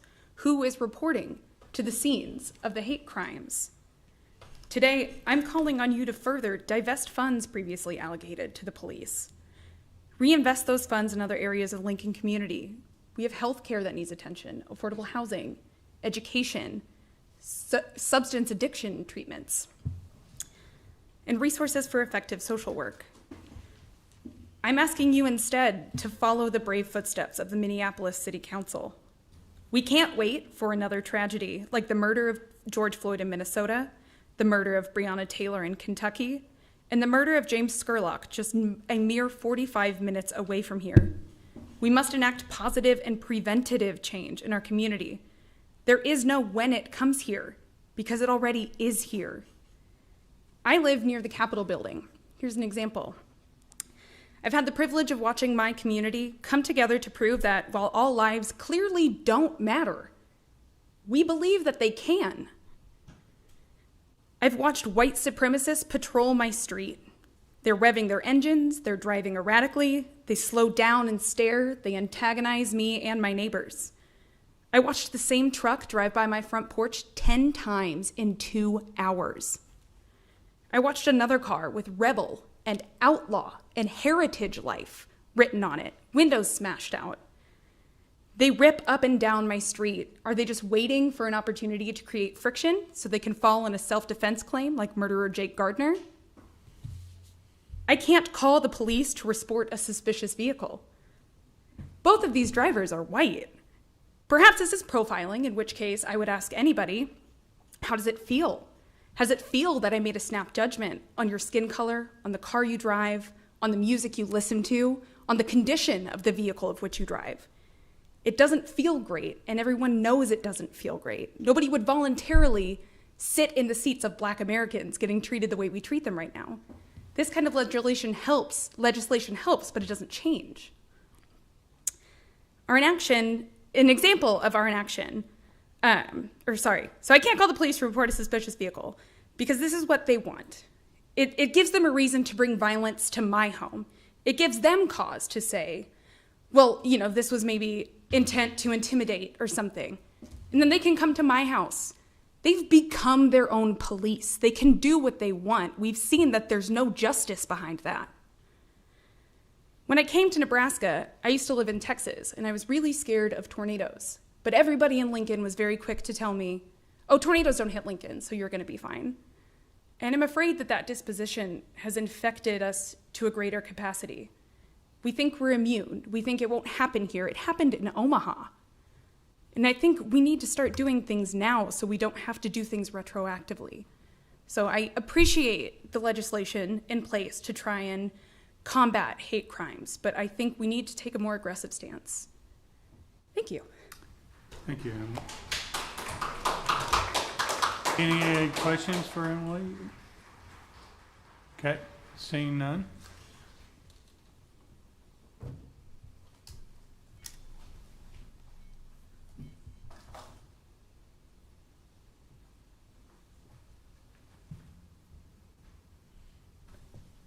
Good afternoon. Lovely to see all your faces again. So, when it comes to intimidating and considering, my name is Dominique Lusang. When it comes to intimidating and considering it a crime, is Is that what I'm assuming is correct, right? Allowing someone to intimidate someone else is not illegal, but it's how and what they're doing to intimidate a person that should be considered illegal in order for it to be a crime. For instance, like previously stated, KKK members rallying up, revving their engines, putting swastikas all over parks, and in addition, racist officers who are hurting and harming not just children, but young teenagers and residents in their home as well. Where do we consider that intimidation? Because the police themselves are trying to, in a sense, incite people to do violence. I was there on Saturday and Sunday where the police were the first ones to initiate the rioting with their attack on the public, especially those who are peacefully protesting. Do we consider that intimidation? I believe it should be considered intimidation, just because we weren't doing anything. Simple as that. In addition, when it comes to people intimidating someone in the store, if you're in the store and someone's not doing anything to you, but they're going around you and making slurs at you from behind you, is that considered intimidation? Yes. Should that be a crime? Yes. But we should honestly go in and define, not just have vague language, but define specifically what considers as intimidation that is illegal versus intimidation that is just plain nonsense, you know. And I say this because as a Black person myself, a lot of people intimidate me. And they intimidate me to get me to act out of character and to be violent towards them. And this also happened when I was arrested. There were officers inside of the jail who were intending to intimidate us to make us angry. What do we consider that a crime? So just from my personal opinion, and maybe it's just the work for you guys as well to do, define instance by instance what is considered intimidation, where a person should be charged as an offense. That's all I have to say. Thank you. Please, any questions? Okay, thank you. Anybody else wanting to talk on this item on our agenda?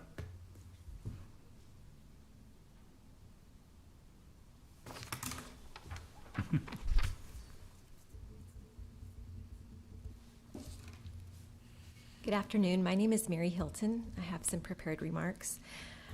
As a citizen of Lincoln, a mother of 7 children, one of whom has been taking part in Lincoln's peaceful protest, and as an aunt of a Black nephew, I want you to know that I've been weeping over the hate, the violence, and the destruction that has swept over our city and entire nation.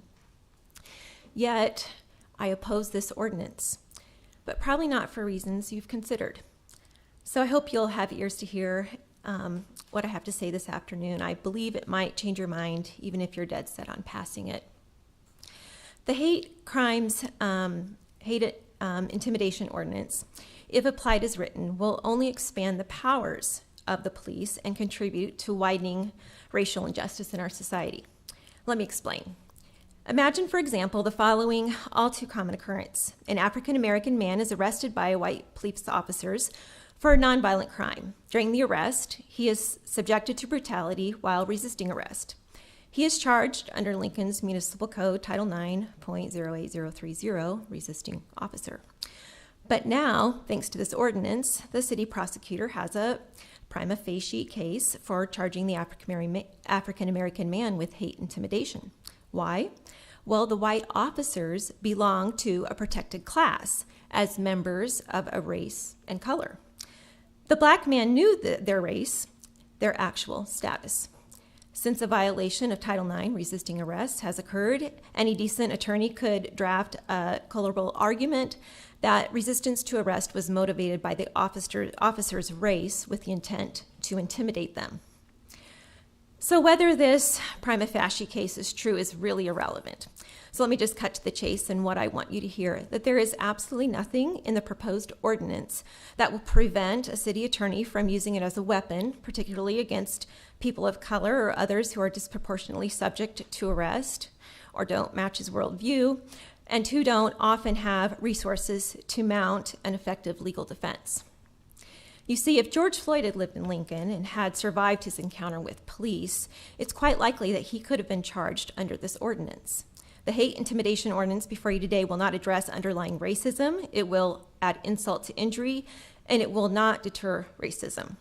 The important thing is, and what the council must reconcile, is this: can you guarantee that a prosecutor will not attempt to use hate intimidation ordinance as a cudgel to punish African American men who are disproportionately accused of resisting arrest, mostly by white officers?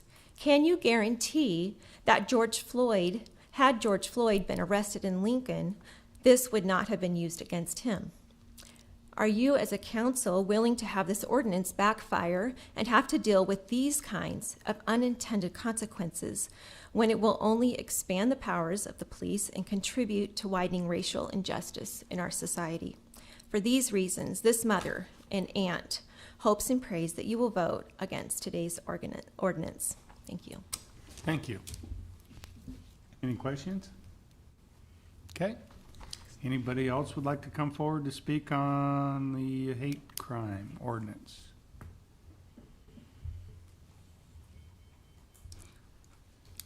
Good afternoon, council members. Thank you for the opportunity to speak today. My name is William Knoll. I'm a lifelong resident of Lincoln. My address is 644 North 32nd Street. I am speaking out of personal concern for and in opposition to the proposed ordinance 2071, which creates a separate offense for any person that violates any chapter of Title IX. I personally identify as an ex-gay man, and I am also an ex-member of the LGBT community and a former advocate and activist who worked within the LGBT task force, both at the local and national level.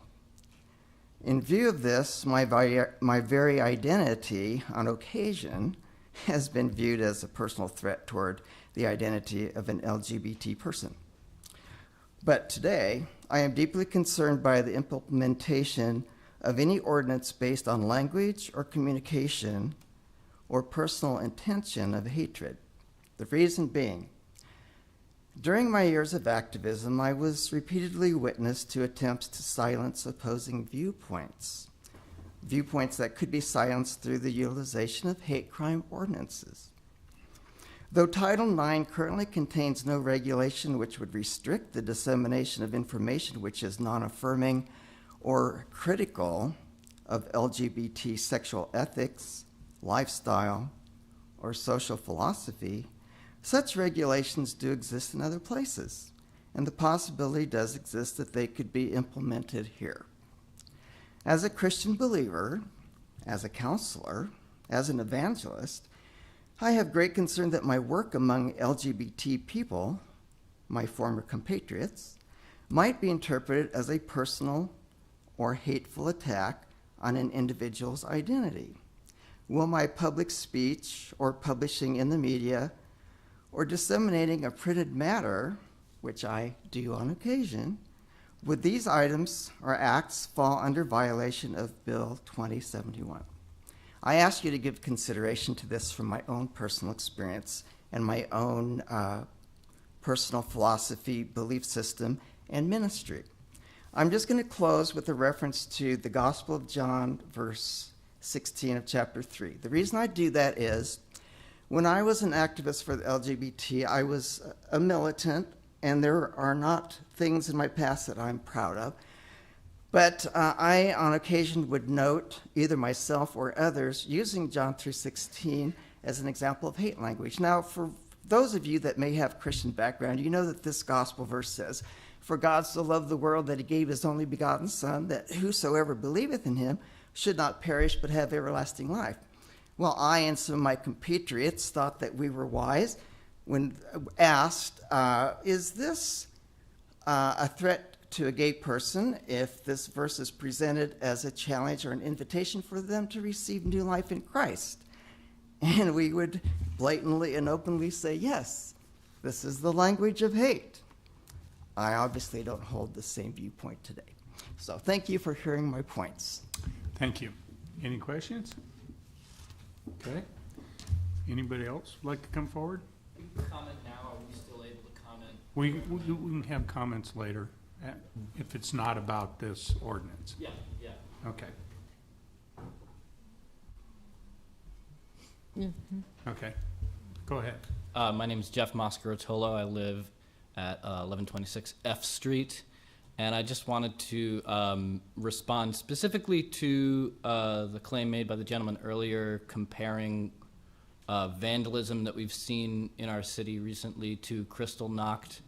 I think we should acknowledge how absurd this is. Crystal Knocked, as we know, is an event that was carried out by German paramilitary in support of anti-Jewish policies and beliefs, and it was organized and targeted directly at Jewish businesses and homes, which is very different than the vandalism that we have seen in Lincoln, which seems to not be in accordance with the movement that we've also seen in Lincoln, but actually counter to the movement that we've seen in Lincoln. And it's been not very organized. So even though the word Crystal Knock means night of broken glass, it's not a true equivalence just because you see some broken glass.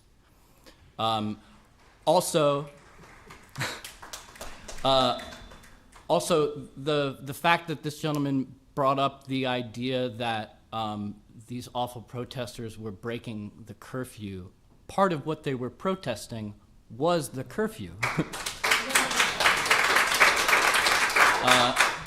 And to break a curfew is not a violent crime. So I think it's just important for us to not succumb to these sort of sly misdirections and avoid considering what this movement is actually bringing to light. Okay. Thank you. Thank you. Anybody else? Yeah, we will. Yes, would you like to speak on this ordinance and not on something else? Okay. My name is Marina Kushner. I'm a Jewish woman. I've lived in this city my whole life. I was just going to sit and listen, but I have been prompted to come up here based on what I've been hearing. I definitely think the comparison to Crystal Knocked was extremely inappropriate and off base. I'm really concerned about the hate crime ordinance specifically because KKK members and Nazi members aren't treated the same as Black people, people of color, and peaceful protesters. The night of the curfew, when a lot of peaceful protesters were arrested, KKK members drove through our neighborhoods, as was mentioned by Dominique. They were not arrested for being out after curfew. There were reports of them breaking windows. They were very intimidating. They were shooting gunshots into the air.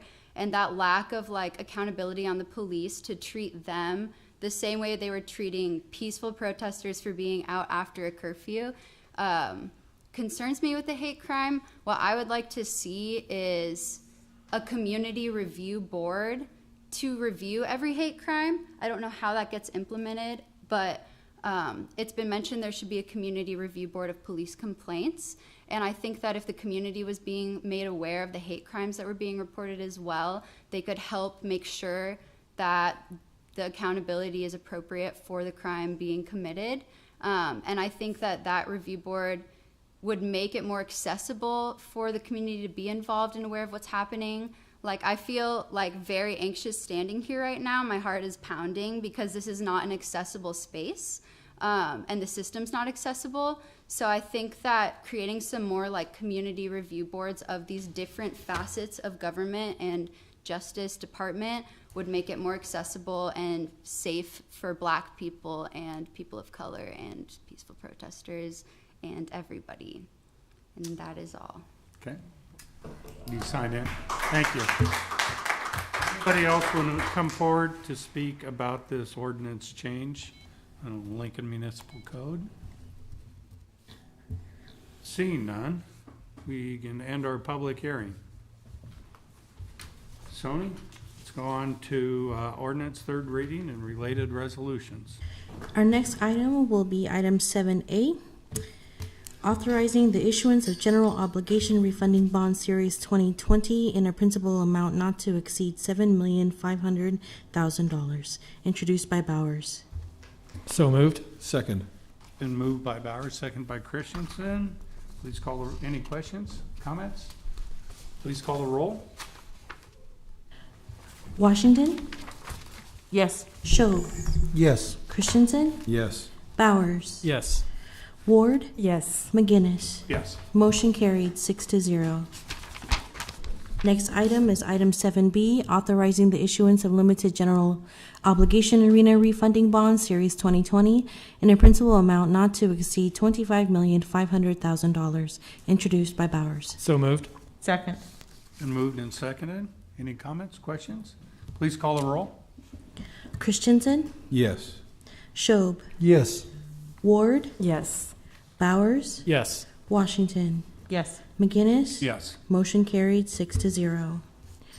Item 7C is approving a real estate sales agreement between the city and TNNG Capital LLC for sale of city-owned property located at the northeast corner of 27th and Old Cheney Road, introduced by Ward. So moved. Second. Been moved by Ms. Ward and seconded by Mr. Christensen. Any comments, questions, thoughts? Just one comment that I would have. I'm going to vote for it because there was an agreement already made between the city and these physicians that I just want to take this opportunity to just make a statement. I don't know who's going to hear it or what, but we just need more medical facilities in North Lincoln. With our lower life expectancy rate, with the lack of access to primary care, if there's anything I can do to bring more physicians or nurse practitioners, I'm just putting this out there. I would love to partner and see what we can do to increase medical facilities in North Lincoln. Mr. Christensen? I'd like to comment on the issue we had with a counter offer at the last minute. While that counter offer is intriguing from the fact it would have added more housing to our city, I'm going to vote to support this because the deal was in place. And if we start from the dais looking at two different options, then our urban development department people will just skip them and jump right to us, and the council will find ourselves negotiating deals from the dais, which is not our job. So I'm going to support this. Okay. Any other comments or questions? Please call the roll. Schob, Yes. Ward, Yes. Bowers, Yes. Washington, Yes. Christensen, Yes. McGinnis. Yes. Motion carried 6-0. Next item is item 7D, suspending portions of Chapter 5.04 of the Lincoln Municipal Code, alcoholic liquor during the current emergency to shorten the application period and to allow the city clerk to administratively approve certain outdoor special designated licenses, introduced by Ward. So moved. Second. Been moved and seconded. Mr. Chair, I have a motion to amend number 1, and I hereby move that adoption of a substitute ordinance. This substitute ordinance retains the city council authority over special designated licenses. Having discussed this with members of the council, it would be our intention to be able to suspend the rules during this emergency to be able to move these things through very quickly, so we could be able to have first reading and voting at the same time, saving 7 days off the application time. So that's my motion. And I've moved it, so. second. You can second the amendment. second. You can second the amendment. Second. Moved and seconded. Been moved and seconded that we amend this agreement with a motion to amend number 1. Any other comments on the amendment to this motion? I have a Yes, question. Penny. Will you entertain a question? We're Okay, in, yeah. No, my only question was, there's a line here that says, during the current emergency declared by the pandemic, COVID-19 thing. Does that mean that this will expire if the emergency ever expires? Yes, it does. Okay, we'll have our attorney. That if, right? Mm-hmm. Mm-hmm. Jeff Kirkpatrick, City Attorney. That's a very good question. And the difficulty we deal with when we talk about emergencies that are declared, for example, the emergency last year with our water system during the flooding is when we apply for a reimbursement for disaster relief, a lot of times we hold the emergency open, technically still open, from the flooding over a year ago, because we were hoping for some disaster relief, and we are from the current pandemic. So I raised that because that's the way it was worded, the way it was, and to say to you that I would suggest to the council that you repeal this when you think it is appropriate, rather than expecting it to automatically go away. Okay. Thank you. Yeah. Yes. Yeah. That makes sense. Mm-hmm. Any other comments on the amendment? Please call a roll. Christensen, Yes. Schob, Yes. Washington, Yes. Ward, Yes. Bowers, Yes. McGinnis. Yes. Motion carried 6-0. Now the main motion. Washington, I wish you hadn't asked me first, Do you have because now questions? no, because now it's a flip. We don't need to vote on the main motion? Yes, we do. We still need to vote on the main motion, Yeah. so, no. Okay. Bowers, See, I think this substituted for the main motion. I feel like it's substituted, so I was gonna vote no on this one, because if we were to pass both, that makes no Well, sense. the substitute takes the place of it, We've but we amended still have it. to vote on it. We've amended the main motion to read this, so now we gotta vote on the main motion. So We'll get a Which is clarification this. here. Which is the new We're still looking for an language. affirmative This vote. is now the new language. It's the Thank you. amended Okay. motion. So you can change your vote. I'd like get to a- change my vote because I was confused. I'll vote yes. Yes. Mr. Kirkpatrick, help us understand what we're doing. Well, and the reason we do a substitute like this, it makes it a cleaner version, rather than showing strike-throughs and Right. replacements. Whenever we can, we prefer to just say, this is a substitute motion, and this is all of it right here. You don't have to look at a different document to know what changes were made. It just replaces it in whole, and you vote yes or no. Okay. Once before you, as amended. Yes, Benny? Thank you, Mr. Chair. Mr. Kirkpatrick, so how we got here, for anyone who's not paying attention, I'd like you to, we wanted to help the economy in the city of Lincoln. Yes. In order to get a special designated license as an establishment serving, you had to go through a almost 3-week process. The original ordinance was to take that authority away from the city council and give it to the city clerk. Right, it wouldn't take it away, but you would designate the city clerk, would not come before you for a hearing. And that whole reason was to streamline the process, because we want to help people out during the pandemic. And this amendment finds another way to streamline that process. It does that. It does not require that you apply for 21 days prior to being able to use the special license.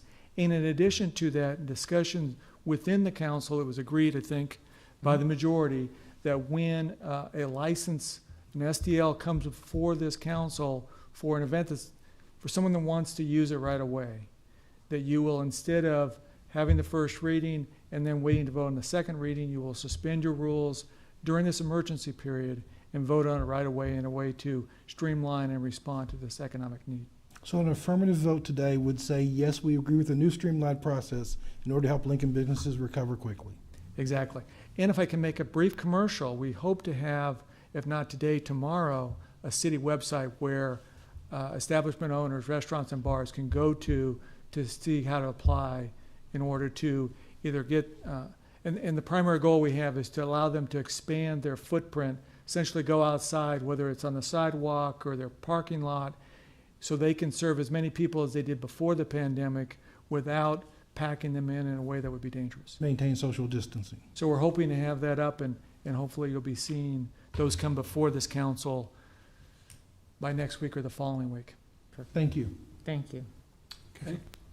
Any other questions on the amended motion? Let's start over. Yes. Yeah, let's start over with a roll call. Washington, Yes. Bowers, Yes. Christensen, Yes. Ward, Yes. Schob, Yes. McGinnis. Yes. Motion carried 6-0.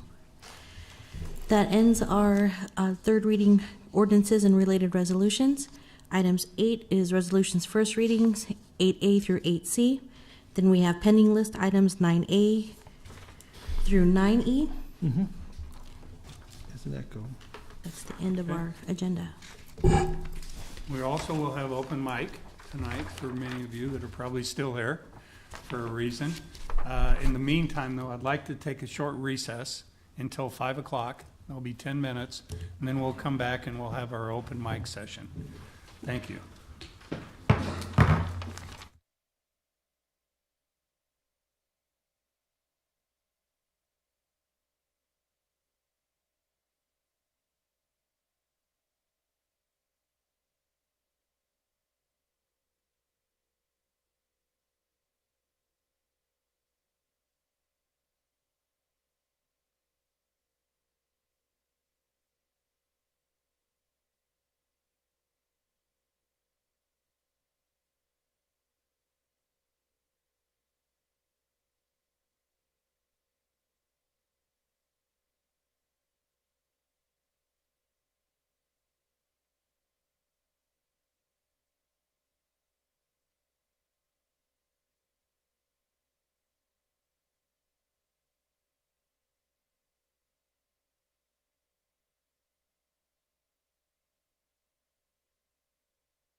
All the way live. Thank you, everybody. I'd like to call our meeting back to order after a short recess. This is still the meeting of the City Council for Monday, June 8th.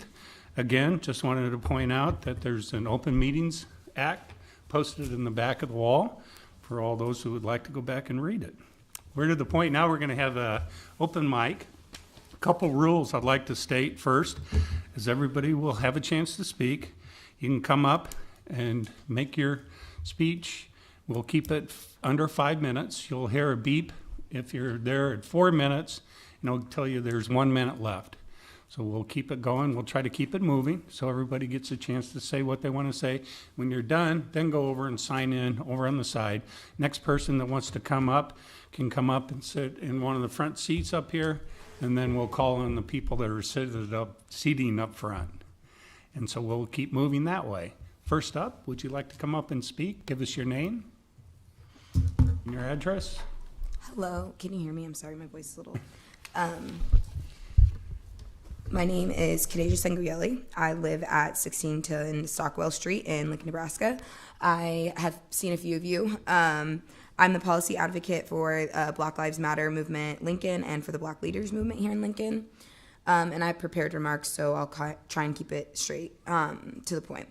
I'm here to address the police brutality that has occurred over the last week in our city of Lincoln. The city of Lincoln needs to address this issue publicly. We have watched as a sheriff pulls Lucretia Contreras by her hair in front of this very building, while another 19-year-old girl was pulled by her shirt with knees in her back, which I should remind you is how George Floyd died. The sheriff is, quote, reviewing the footage of two of the sheriff using what is clearly excessive force. The deputy is still working on the force at the moment. As a city, we cannot tolerate this behavior, and we will and a lack of accountability for this behavior.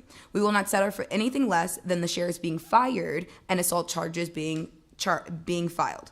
The reason for the assault charges being filed is for the use of force within the video. In addition to the violence committed against these two women, we as a city have not addressed the violence and warlike forces used on peaceful protesters. We as a city must hold these people accountable. As of February 8th, 1928, tear gas was banned by the Geneva Conventions. While the U.S. reserves the right to use tear gas on rioters, I need to understand why we as a city are okay with using chemical warfare that we know is inhumane on peaceful protesters. In addition, the uses of these tactics, we have received information that the tear gas used on these peaceful protesters expired in 2009. How can we excuse the use of gas how can we excuse the use of this gas while we're in the midst of a global pandemic that affects our respiratory systems? To continue on, I have a diagram here of how, is this working? Yeah. Is this on? Okay. I have a diagram here of how, or a little note here about how, what lawful use of rubber bullets is. You can take that other piece off if you want to. What? The other piece on there. Oh, I'm sorry. Yes, okay, so I can zoom in down here, and as you can see, that the kinetic impact projectiles, which in this case would be rubber bullets, shall not be targeted against the head. I'm gonna move this over here. I also, can you hear me okay? I'm so sorry. There was a young man here in Lincoln that was shot in the back of the head and another woman who had her nose blown completely off. I want to warn you that the images I'm about to show you are extremely graphic. This is what happened to young people in Lincoln who decided to exercise their constitutional right and did so peacefully. Let me be clear that you can tell by these images that they could have been killed.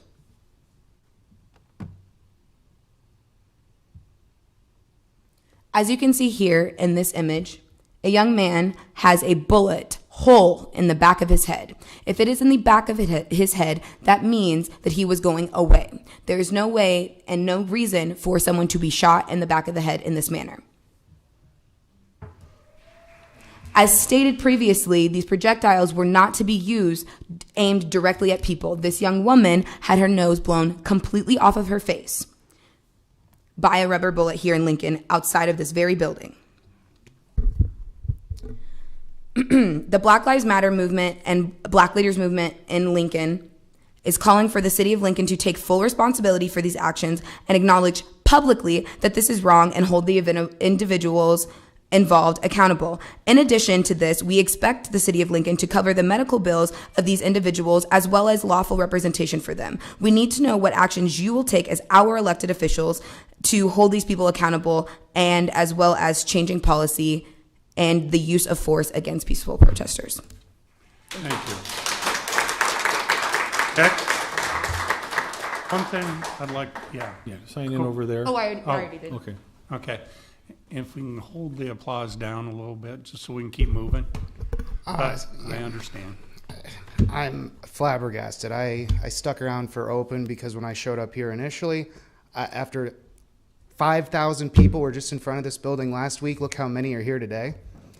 I applaud these leaders here for being here and showing up and doing the right thing. But if you look at the rest of the people that caused the destruction and rioting, it's not, they weren't there for the movement. They were there against authority. When they have this opportunity to come here before you during an open session the same week, I'm absolutely appalled that more people aren't here respecting civil government and civic government.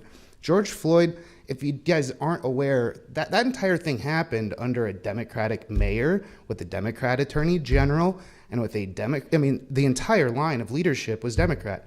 We're in the 150th anniversary of the 15th Amendment to the Constitution, fought and won and fought for by Republicans. It's absolutely appalling to me that more people aren't here speaking to you and honoring this type of forum to speak their mind and participate in civic government and expressing their opinions to you all in a much healthier manner than what happened. It's flabbergasting to me, and I commend the leaders that are here. You guys are absolutely fantastic. So. Okay, thank you. Next.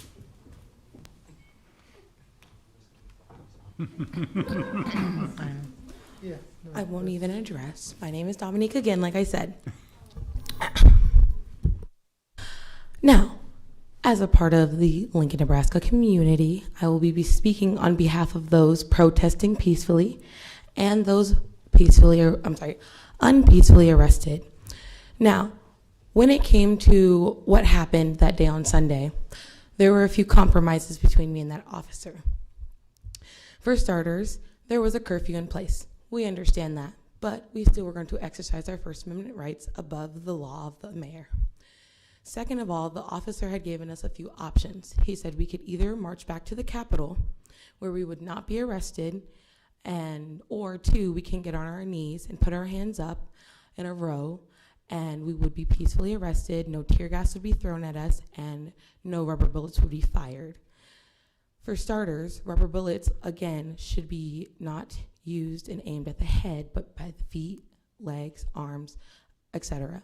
Most of the people that were shot by rubber bullets on Friday, Saturday, and Sunday were shot within the torso area and above, especially the head, where we can see proof of people being shot in the face. I also want to bring up the fact that the tear gas used was unacceptable. And I understand that LPD was not the one for that. That was actually the Nebraska State Troopers.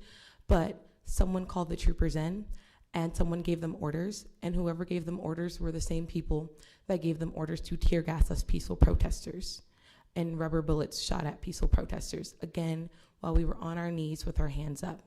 The same incident happened at the Capitol the same day, where other ladies, such as teachers and nurses in Lincoln, Nebraska, were arrested on their knees with their hands up just a few blocks south of the Capitol.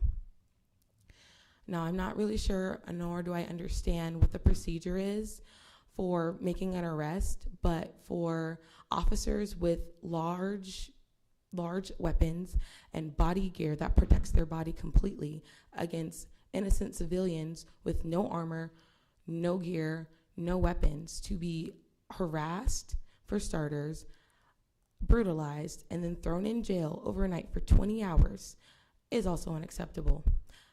I was the first one arrested, and I was the last one released. In addition, most of our bail was posted by 11 p.m., and they told us while we were incarcerated that, if we made bail before 6 a.m., then we would be released and our mugshots would not be released. But because of the same curfew in which we were arrested, we had to get our mugshots taken. We had to stay there until I left at, 5 p.m. and I was booked at 9 p.m.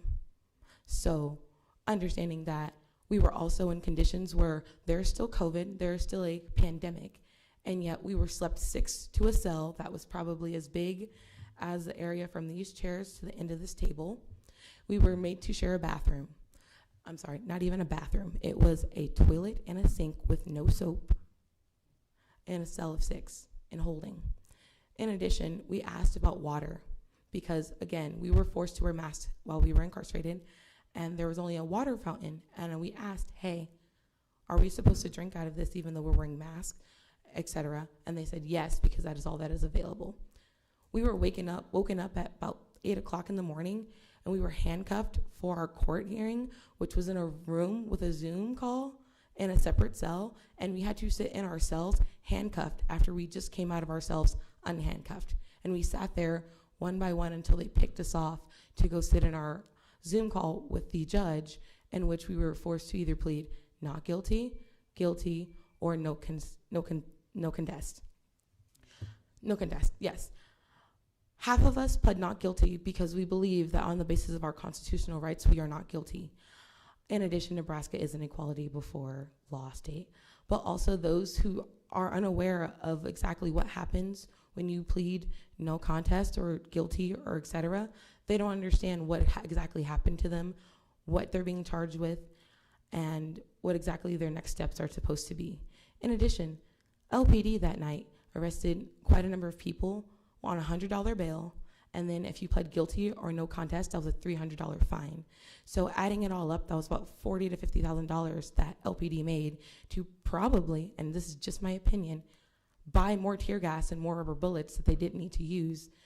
So, or maybe even just to take it to Omaha or whatever. Unacceptable. And I do again want to make note that the wonderful ladies that were arrested are still facing traumatic experiences and PTSD of being arrested. So thank you. Thank you. Next.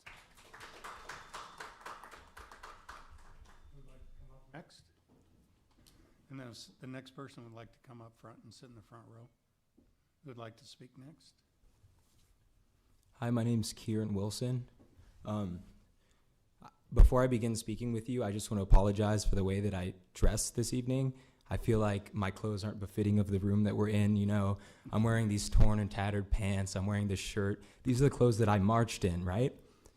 And so when I decided that I was going to come here this evening to speak, knowing that I was coming to a building where 3 out of 4 nights there had been a line of police officers waiting to tear gas me for exercising the same rights that I'm exercising in front of you today, I felt it was appropriate to wear the same clothes that I marched in because I didn't want to get my nice clothes dirty.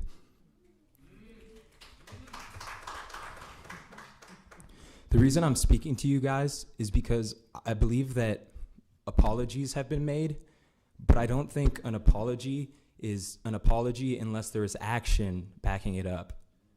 So when I apologize to you guys for wearing these clothes today, unless I intend to come to the next meeting in nicer clothes, my apology would be meaningless, correct? And so when I speak to you guys right now about the injustices that people have seen in these communities and the response from our city that they apologize and that the curfew that was enacted was immoral, that it was a mistake, and yet the individuals that were charged with crimes as a result of these curfews are still facing those charges. What you are asking of these people is that they pay for the mistakes of their city. You are asking them that they pay fines and they pay the price of spending these nights in these cells for the mistakes that their city has admitted occurred.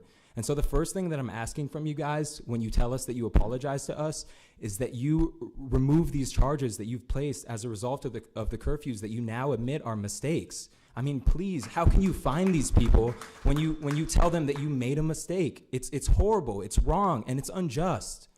The next thing I want to speak to you guys about has been already spoken on, but I just want to continue this conversation.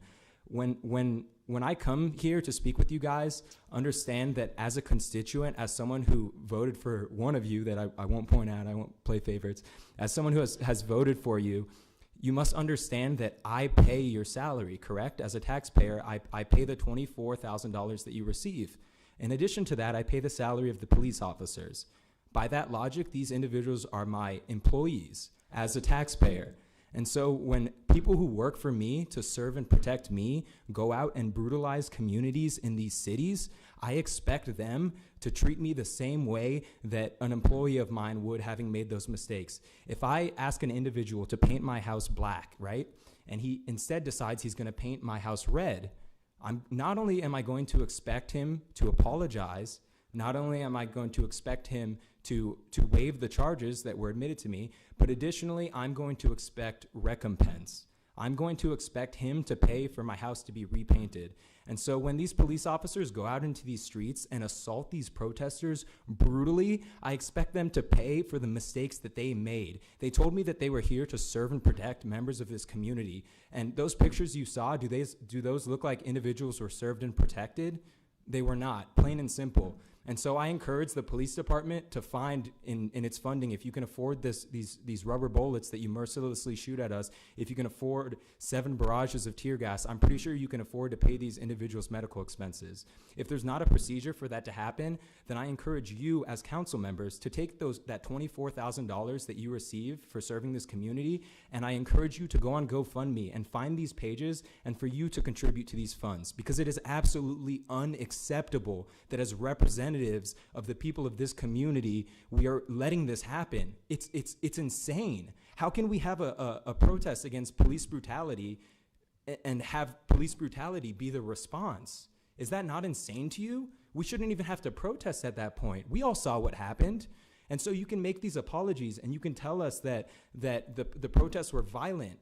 You can make all of these apologies to us and tell the community, the individuals that weren't there, that the protests were violent. But at the end of the day, the individuals who exercise their First Amendment rights as guaranteed by the Constitution as peaceful protesters that were brutalized, we know the truth and we will not stop fighting. I can assure you of that. And so I just want to leave you with this last thing. Again, I apologize for the clothes that I wore today, and to be honest, as I said before, I can't guarantee that that's a true apology, because should I arrive at the next council meeting wearing the same clothes, my apology should rightfully be blown off, correct? And so I want to say this to you. If you truly hold the police officers of this community accountable, I will gladly come to your next meeting dressed to the nines in an outfit that will make my mother proud. I will come here in a suit and a tie. I will look so fresh that you guys, it'll be like nothing you've ever seen, okay? But should you not hold these police officers accountable? Should you not pay back the injustices that were put upon the people of this community? Not only will I come to these clothes again to your next council meeting, I will go to the voting booth in these polls. When I make a decision about who leads my city, I will be wearing these clothes. Not only that, but when the people that I have been marching alongside decide that they think they would be better off in those chairs, I will be wearing these clothes. And should I find myself in one of those chairs with you coming to me and telling me that the grass in an area of this community where I can't jog without having the police called on me is too high, I'm going to tell you that I can't deal with that problem right now because I'm busy cleaning up the mess that you made when you refused to hold these people accountable for the actions that were committed. Thank you.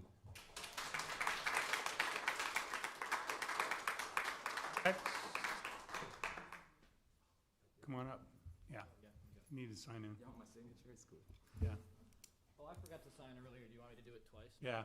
Okay, I'll do it twice. Hi again, my name is Jeff Moscaratolo. I'm at 1126 F Street in Lincoln. First, I just want to say that I've been so inspired by the young people of this city who have been leading this movement. Y'all have been doing a great job. And I want to join them in advocating not just for Band-Aids, but for long-term policy goals that will bring lasting change. Specifically, what I would personally like to argue for right now is that we cannot fully address the problems of our racist policing and judicial systems without addressing the problems of wealth inequality and housing in the long term. As we know, the populations of Lincoln and Omaha are not evenly distributed. According to Statistical Atlas, which compiles population data about metropolitan areas, black people make up 4.3% of Lincoln's total population, but comprise 19.6% of the Everett neighborhood and only 2.3% of the country club neighborhood. Meanwhile, white people like me comprise 81.2% of the total population, and yet we represent only 53.2% in Everett and 92.9% in country club. Now, why does this matter? Because in Everett, the median household income is $23,000 a year, whereas in country club, it's nearly $95,000. Now, this is just a small illustration of a very complex puzzle, but I think it's illustrating something that we all already know, which is that if you drive through the poor areas of this city, you will find a higher percentage of people of color, and as you proceed to the wealthier neighborhoods, the population gets whiter and whiter. If we make any claim that this disparity is somehow the fault of poor communities of color and not discrimination, we are making a racist argument. The fact is that housing and wealth disparities impact policing. We know that the intentions of individual police officers only have, at best, a small impact on the racism of policing in general for two reasons. Poverty and criminal behavior are linked, poverty and criminalized behavior are linked, and policing is localized. So first, if you are poor, you're more likely to participate in things that our society deems criminal. I'm being very careful with my wording here. If you're struggling to make ends meet, you have a higher incentive to resort to petty theft. You're more vulnerable to organized crime. You're more likely to experience untreated mental and physical health issues, including addiction. You're more likely to be living in close proximity to other people experiencing all of these same factors. Second, if you're poor, you're more likely to be policed. Police presence is funneled into neighborhoods with more poverty, which then leads to inflated reports of crimes in these neighborhoods, thereby justifying the continued elevated police presence there. And so if these neighborhoods contain disproportionately large percentages of people of color, as we know they do, the effect is a racist system of policing that will persist despite any amount of de-escalation training, body cameras, demilitarized weaponry, and good intentions, as important as all those things are.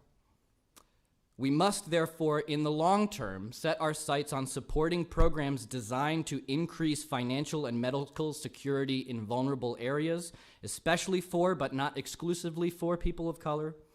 I believe that we must grow communities without displacing the vulnerable and, over time, desegregate our localities in a healthy way. This will, of course, be costly, but there are many aspects of policing that receive funding, yet fail to address the underlying systemic issues that create the unsafe environment. In many cases, policing policies have exacerbated these issues, so I advocate redirecting funds away from unhelpful police programs and into programs that maintain and promote financial and medical security in areas that need it the most. Finally, I'd like to end on a little bit of a philosophical note. As a white person, I'd like to say that many of us white folks are too invested in the fiction that we live in a meritocracy, that hard, honest work is rewarded and criminality is punished. I'm not suggesting there aren't white people who work hard for their earnings. There certainly are. Nor am I suggesting that white people do not suffer from financial insecurity as a result of this system. They certainly do. I am simply arguing it's not a meritocracy like we like to believe it is. For those of us white folks who live in financial stability, the system has always favored some of us to succeed by nearly guaranteeing most of us will not, and that economic burden of the system has fallen disproportionately onto people of color, especially black and indigenous folks. If we want to transform our racist system of policing, we must also transform our racist system of living. Thank you. Thank you. Would you like to come up? Yes.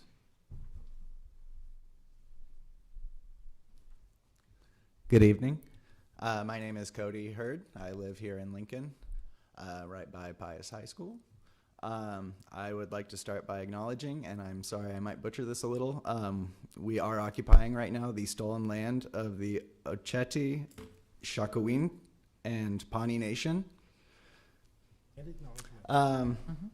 I would like to echo a lot of what's been said today regarding police violence, brutality. I was out at a couple of the protests, witnessed firsthand unaggravated brutality from the police as people were on their knees with their hands up, tear gas was unloaded, and they marched towards us. My whole life as a child up till now has pretty much been spent watching police brutalize people across this country. It might not look bad in Lincoln, and that makes it hard to take a stand against it. All I've seen is more money go towards the police year after year, and the problem stays the same, if not gets worse. Just something to throw on the radar that is going around the country. There is abolition of police, and I know it's a daunting idea. Even defunding of the police is a daunting idea, but as a country, we've been defunding education, we've been defunding healthcare, we've been defunding almost every social safety net that we have as citizens, and the police get that money. It's a pie, it has to go somewhere, and the police are getting a bigger share. If we abolish the police, there are 8 simple steps that can be taken to start abolition. The first would be defunding the police. You can demilitarize communities. That would go into also demilitarizing the police. I don't know why police, especially in Lincoln, Nebraska, need anti-mine vehicles or anything of that nature. You can remove police from schools. I went to school where we had a resource officer. They did not help anything. You can free people from prisons and jails. That goes more into prison abolition as well, which I'm not going to get into. Repeal laws criminalizing survival. People experiencing homelessness get brutalized. A lot of people do things to survive. Stealing, I myself have been arrested for shoplifting. And then going into the judicial system with that, I was thanked by the judge for stealing from an affluent neighborhood. I was given a $1 fine, and that was it. The person directly after me was sentenced to 2 weeks in jail for stealing shampoo from another grocery store in an impoverished area. And that just doesn't make sense. There's nothing about that. That was just on the judge's whim, just that day, and how he was feeling. I apologize, lost my screen. You can provide safe housing for everybody. Again, people experiencing homelessness, and just adequate housing for everybody. Invest in community self-governance, which this is a small step, but let communities decide what they want for the community. And then you can invest in care, not police. Again, in divesting the police, that would free up so much more money to go towards the programs that could really actually help the community and not just scare them. That's all I have. Thanks. You bet. Thank you, Cody. Next.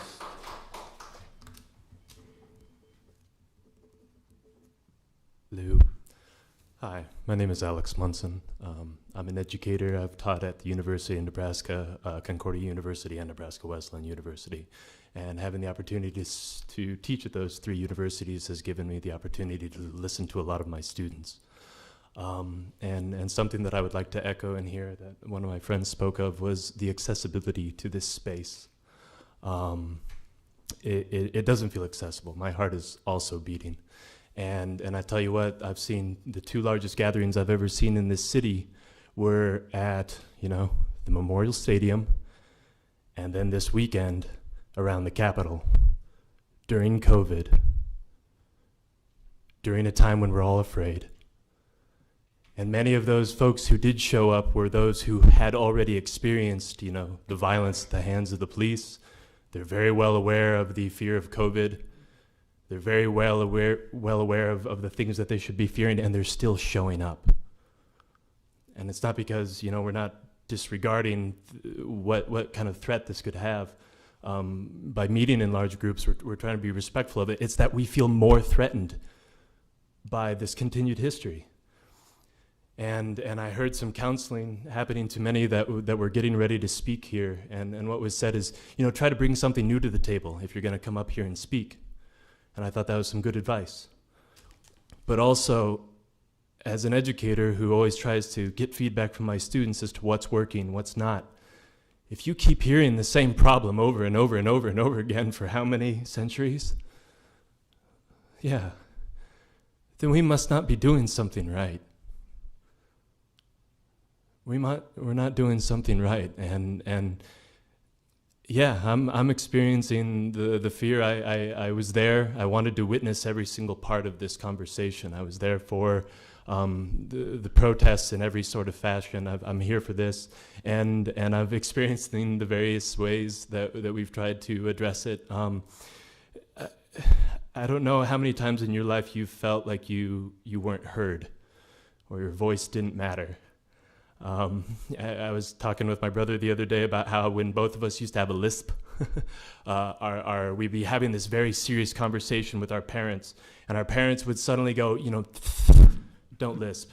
And we'd suddenly realize that they weren't listening to us, that they were focused on this one thing, and they weren't actually listening to us. And I think so many times we all get caught up in what we think is the right way to handle this situation, and all I'm asking as someone who's learned how important it is to listen. Like, if you're hearing the same thing over and over again, and I will tell you again, as someone, you need to hear it over and over again. The response by the police officers this last week was abhorrent. Water bottles were met with rubber bullets to the back of the head, in the front of the face. I saw someone get shot in point blank just because he got too close to men in armor.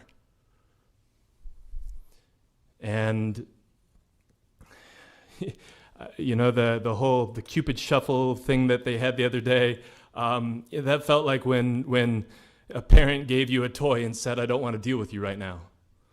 That felt like a dismissing. It didn't feel like a real conversation. I had the pleasure of dancing actually with one of our council members at a different event at the Native American Center, and that was a space that felt accessible. It was a circle. It was where we felt like all voices were equal. And I don't care about the ages, we can't be ageist, etc. The youth have some remarkable things to say, and they are paying attention. I have been to so many of these activist movements with one of my Native American, I will call them my family because they've become my family, and their daughter, I have watched her be at these activists, these protests, these things, trying to say, "Look at me, I lived since she was 4 and she's now 9. Right? That's her entire life. Half of her life is going to these things, like I used to go to pep rallies when I was in high school. They have been paying attention their whole life because this is their whole life.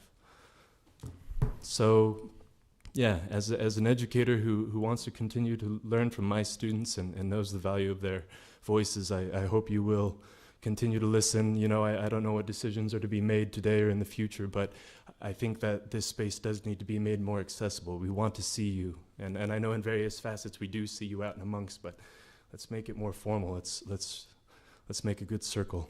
Okay, thank you. Thank you.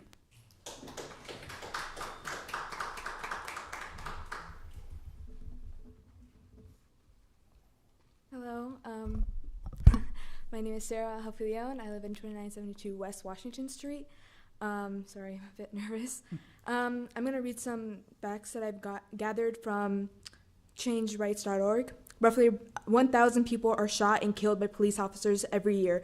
Black Americans are twice likely to be shot and killed by police officers than any other. Black Americans are also 3 times more likely to be killed by police officers when they pose little to no threat to the officers.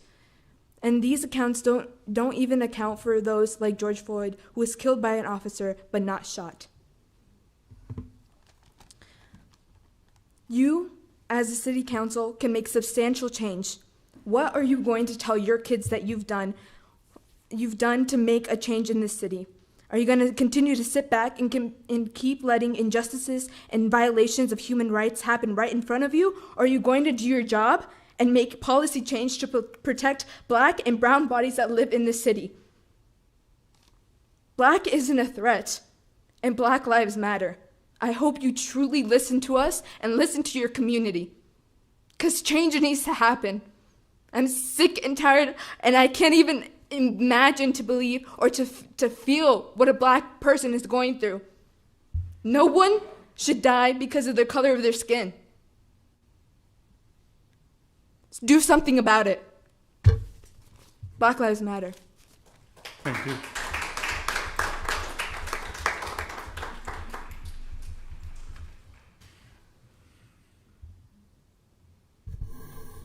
Hello, my name is Robert Way. I live at 801 Elevado Avenue. I rise today to address a couple issues.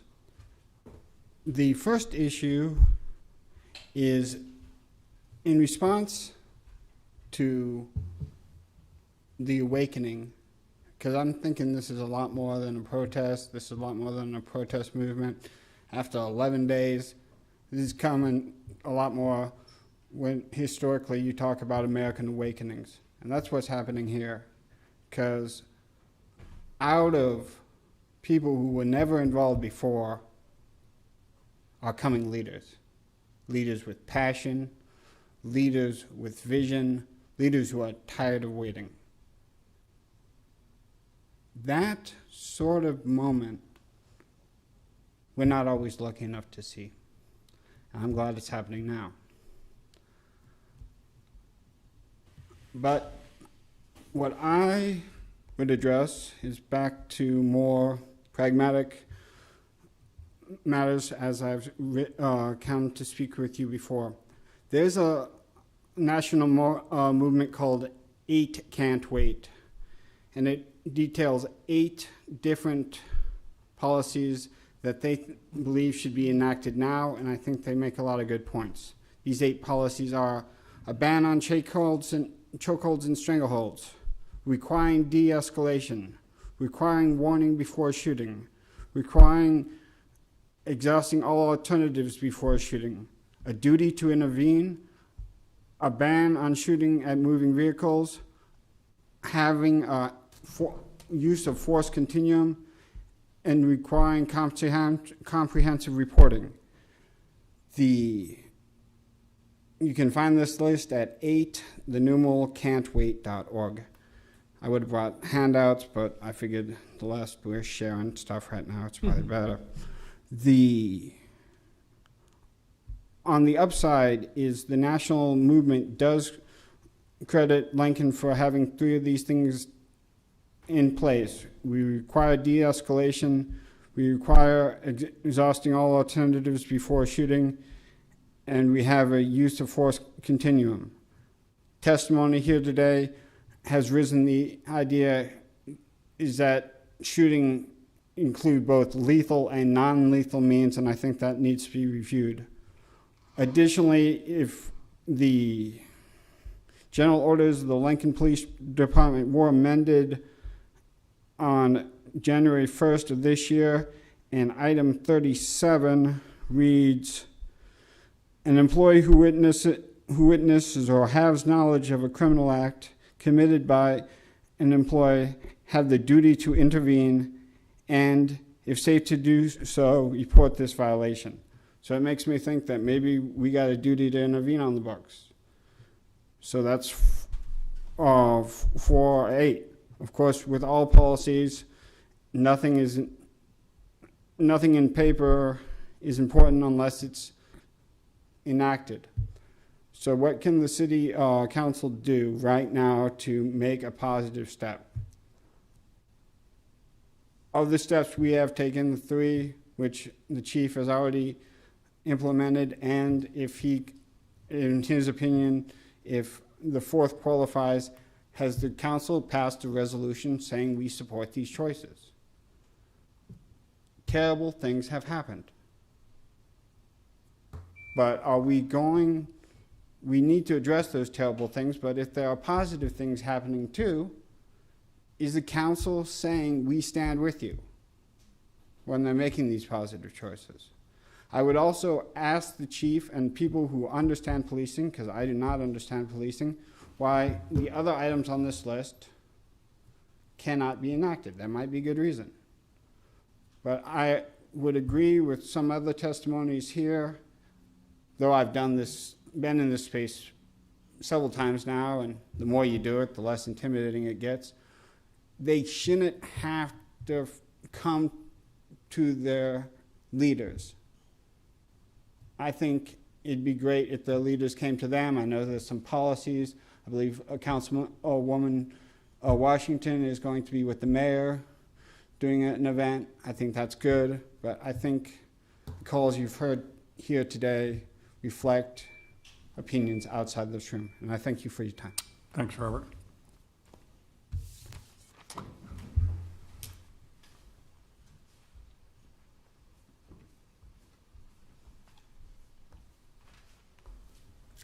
Hi, my name's Alex Goodyear, and I moved away, but I love Lincoln so much that I came back. I grew up here, and I have witnessed firsthand some of the most traumatizing, brutal things I've ever seen in the last week. And I know that there are so many people in this community that experience it every day. Someone came up earlier and mentioned Francisco Renteria, and they talked about him and it occurring in the early 90s. And I think there's a lot of disconnect there because it was so long ago. But the case for the family and the wrongful death lawsuit didn't actually get finished until 2006. They got $200,000, and it was only because the city decided that it was for the taxpayers. They didn't give a shit about that family. I go to bed angry every night because you learn more and more. You see videos, you see proof. And one of the things I want to say that I see happening, and I know we have brothers, we have sisters, we have aunts that are in the police force, and we know that they're good people, right? We know that. And especially in LPD, you know, we kind of have it easy in Lincoln compared to what's happening in LA or New York or Seattle. In New York, protesters are going missing after being arrested. When we say something like defund the police or abolish the police, we are not talking about LPD and individuals. We are talking about a whole movement of changing this country. And we cannot fix a system that was built to be this way. We just can't. This system was started by slave patrol and grew into where we are now. So we need something completely new. And I would be glad to help make that happen. I think that we could have something like a crisis management team because, frankly, there are a lot of mental health calls that are coming into LPD, and that should not be their job. They are not social workers. They are not mental health care workers. They're cops. So if we could train dispatch to know when to call crisis management, when to send a social worker. Because if you look at these communities where there is crime, there's also desperation. There's unchecked mental health care. There's so much going on below the surface, and we are criminalizing it because we don't care enough about their lives to try to understand. So if we can find a way to actually invest in our community and stop giving militarization and giving them jobs that frankly aren't theirs. And I can guess, and I've actually heard directly from people in LPD, that it's exhausting dealing with the amount of mental health calls they have. So can you imagine, when police are overworked, the probability of excessive force goes up exponentially. So I'm going to be honest with you. I don't expect anyone here to be like, yeah, let's abolish the police. That sounds great. I don't expect it. I get it. You have lived your entire lives with the police. You can't imagine anything else. And I don't think that that's something that we could do overnight. But we can create systems that actually engage in our communities. We can take enough off of LPD's plate that they can focus on bigger things, whatever that may be. What people would consider large crime, I guess. I don't know. To be honest, I would rather just get rid of them, but I understand that that's not going to happen. And so, why don't we set everybody up for success? Like, we are setting everyone up for failure. We're underserving communities. We are overworking people, and we need to actually care. And it doesn't feel like anyone actually does at this point. So, thank you. Thank you. Next.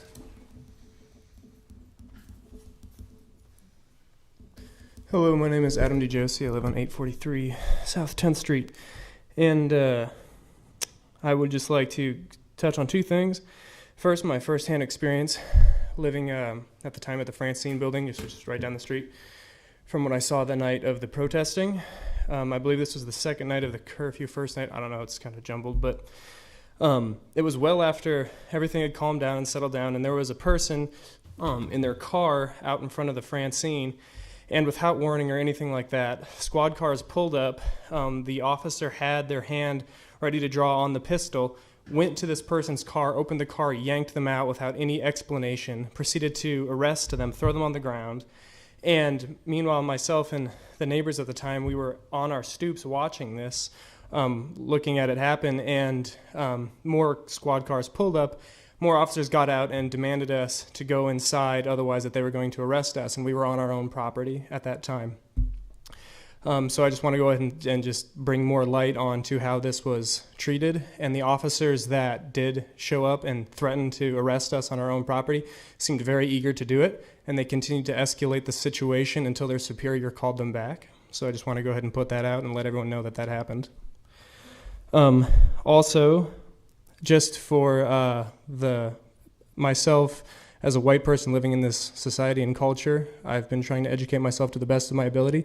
And as council members, I trust that you are doing the same. Something that I found very helpful is a essay called White Privilege, Unpacking the Invisible Knapsack by Peggy McIntosh. It's a very great read, and I highly recommend you doing the work. But in the meantime, I took a couple notes here while I was sitting listening to everyone speak, and just please listen, and these will probably apply to you. My culture gives me little fear about ignoring the perspectives and power of people of other races. I can go shopping alone most of the time, pretty well assured that I will not be followed or harassed. I can turn on the television or open the front page of the paper and see people of my race widely represented. Whether I use checks, credit cards, or cash, I can count on my skin color not to work against the appearances of financial reliability. I feel like I don't need to express why that one's incredibly important and pertinent. I do not have to educate my children to be aware of the systematic racism of their own daily physical protection. I can speak in public to powerful male groups without putting my race on trial. I am never asked to speak for all of the people in my racial group. I can criticize our government and talk about how much I fear its policies and behaviors without being seen as a cultural outsider. If a traffic cop pulls me over, or if the IRS audits my tax return, I can be sure I haven't been singled out because of my race. I can choose to ignore developments in minority writing and minority activist programs, or disparage them, or learn from them, but in any case, I can find ways to be more or less protected from negative consequences of any of these choices. So thank you, and thank you for listening to everyone today. Now's the time to stand on the right side of history, and I thank you for taking the time and listening and using the power that you have for the people that have elected you. Thank you. Thank you for coming down.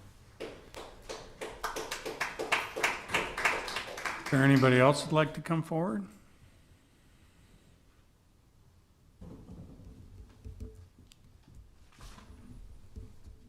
Hi there. My name is Rachel Kermode, and I have lived in the city of Lincoln for the last 8 years. I came here today in support of what I witnessed on Saturday and Sunday. And what I witnessed on Saturday and Sunday was a complete and utter abhorrent use of force on a group of young people here in Lincoln, Nebraska. What I really want to be abundantly clear about this moment is that that group of protesters, as I'm sure you have seen in the Lincoln Journal-Star, were primarily young people. So Lincoln had a really, really great opportunity to come together, work with them, and let them know that they are safe to exercise their First Amendment right no matter what. But what happened on Sunday was a complete and utter travesty, and frankly, it's an embarrassment to this community. It needs to be addressed. It needs to be addressed publicly, and as a white woman, it's not my say how this gets addressed. But I would encourage you as our leaders to listen, sit back, and remember, and understand that what happened here was an incredible missed opportunity. And that's something that is going to, you know, we talk about brain drain here in Lincoln all the time. We have these incredible institutions right at our doorstep that are educating us and preparing us to stand up here and speak to you. I'd like to highlight how incredibly inaccessible this space is too. As somebody with incredible anxiety, this isn't fun, but it's something that needs to be done because it's the right thing to do. And if you want to truly address brain drain and truly address why young folks don't have any interest in staying around, look at this moment. Think about this moment and recognize what could have been different. And not only that, because that's been done for the last 400 some years in this country, make a change and act on it. We deserve to be listened to as young taxpayers. We are the ones that are going to create the future of this community. You can see people already out there doing it. So I just urge you to listen, and I am here in full support, and as well as in full support of holding everybody that made that decision accountable, because it was not okay. And I appreciate your time today. Thank you. Oh, yes, thank you.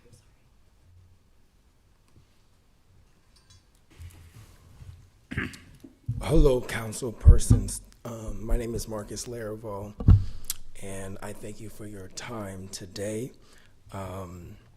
As a black man in this city, well, I live at 541 South 18th Street, and I also work as a pastor at Allen Chapel, which is a predominantly black church here in Lincoln.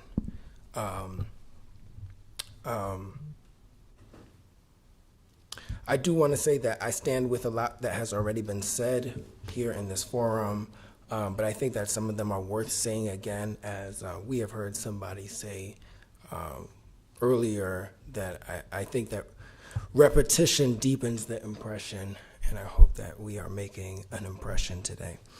I also want to say that I appreciate the work of the protests and the young people who have been the leaders of the revolution today. As a black man, I know what it feels like to be afraid of the police. And what I am afraid of is I don't want us to create a new and wider generation of fear of the same police. I wouldn't want anyone to feel what I have felt. And because of some of the mistakes that we have admitted to, it is necessary for us to all make a difference. I want to address specifically the whole Cops Accountable initiative that we have started here in Lincoln in a partnership between the Malone Center and the Lincoln Police Department. While I think that is good and well-intentioned, I hope that that forum is made accessible to all Lincoln citizens and accessible in ways in the same line of the ways that have been mentioned about this forum not being accessible. I also want to say that police is like insurance. It is something that we all pay for, hoping that we will never need. We do not want to have encounters with the police. And if that is the case, then it is necessary for us to reduce contact with them as much as is possible, and create and cultivate a society ultimately where they are not necessary.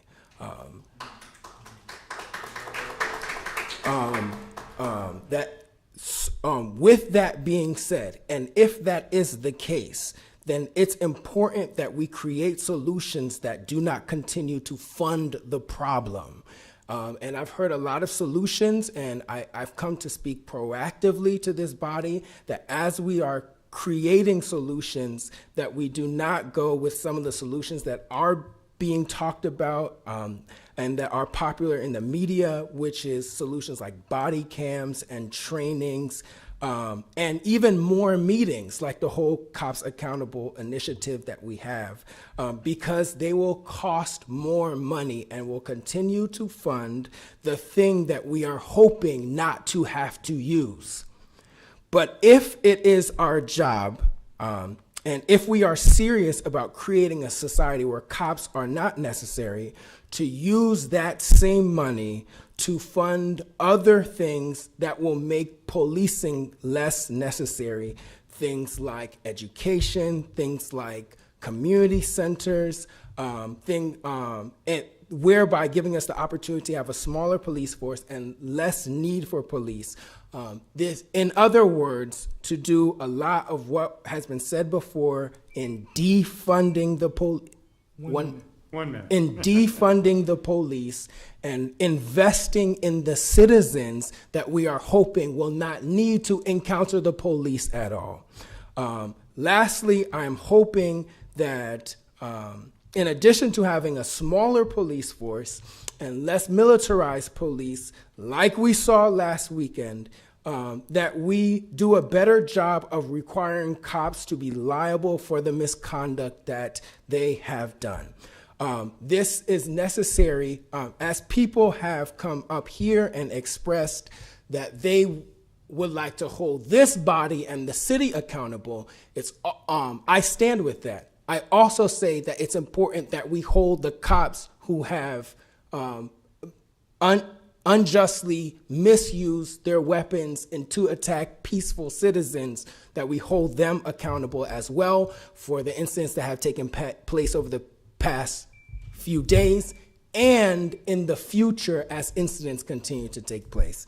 Thank you so much for your time. Thank you for coming down. We have another speaker. That's right, she hadn't spoken on this yet, has she? Hi, Marina Kushner.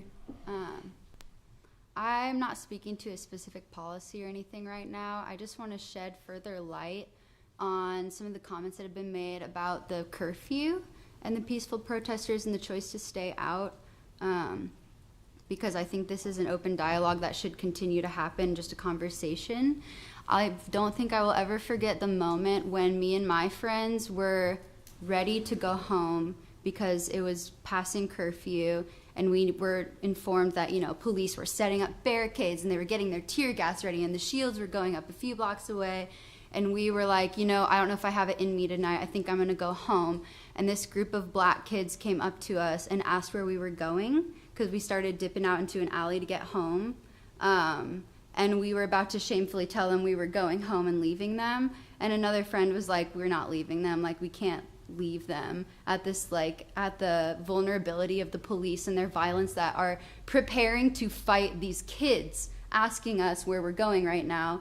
So we stayed with them and had to then see what was like a battlefield unfold in our neighborhood, like a block that way. Like, we live a few blocks away, our neighborhood full of literal kids out, like very few adults were out at all. And it was a literal battlefield full of smoke and people running and screaming and escaping through apartment buildings to get through to other streets where they might not get attacked by police. And then realizing we weren't safe in alleys because there was a white supremacist in a truck at the end with a flag, a Confederate flag out, with his gun. He's not getting arrested. So we're fighting multiple enemies right now, just trying to get home or make sure these kids aren't brutally attacked, and have been spending the whole past week afraid, even as white people, which is ridiculous since we have the most privilege, we are afraid to be alone. We can't be alone. We travel in pairs or groups now because there are Nazis and Klansmen out with guns, in white robes, in white trucks, with flags flying at night, not getting arrested after curfew or otherwise.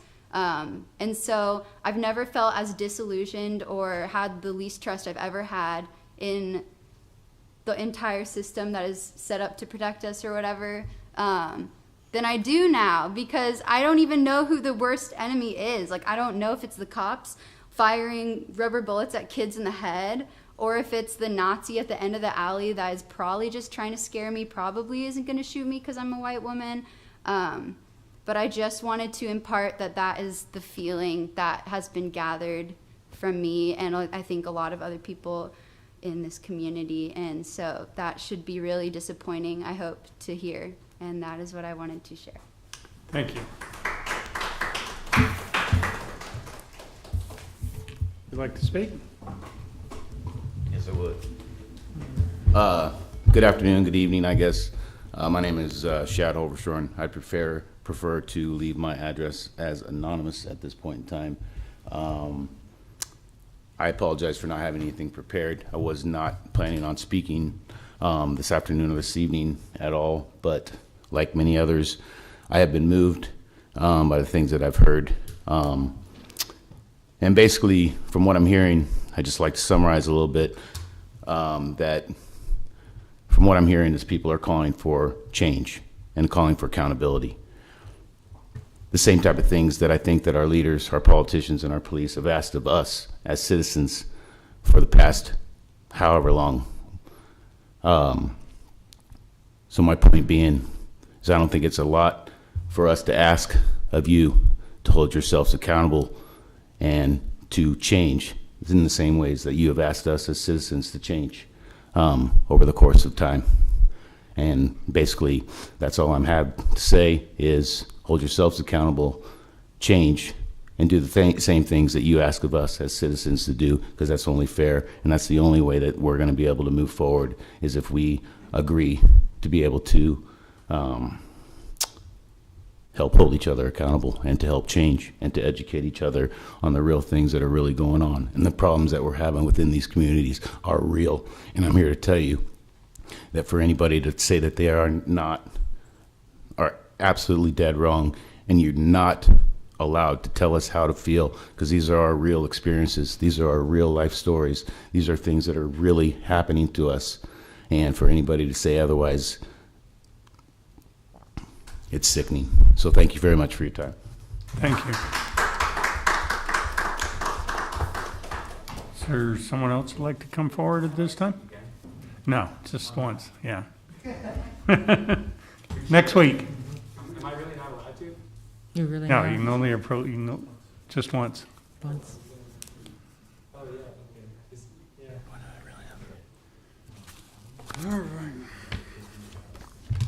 Oh, don't start it now. I gotta say hi. All right. Hi again. Okay, Lou Bratz. Don't like being up here. I know some of y'all don't like me being up here, but let's go. All right. First and foremost, I would like to start with a quote. Assata Shakur said, "The rulers of this country have always considered their property more important than our lives." I take that to heart because, as some of you know, as part of the Occupy movement that was down on Centennial Mall, and a lot of us got arrested for having a die-in on Black Friday at the mall. And then we experienced a mass gathering of police, SWAT teams, K-9 units, and helicopters to clear us off of that mall so that you guys can do your renovations. Since then, and at that time, my children have been allowed to come to every rally, everything that I have ever been participatory in, which means I am not bringing them to somewhere unsafe or somewhere that I'm going to act foolish. Until now. And that's not because of me, and that's not because of these young ones that we have continuously applauded.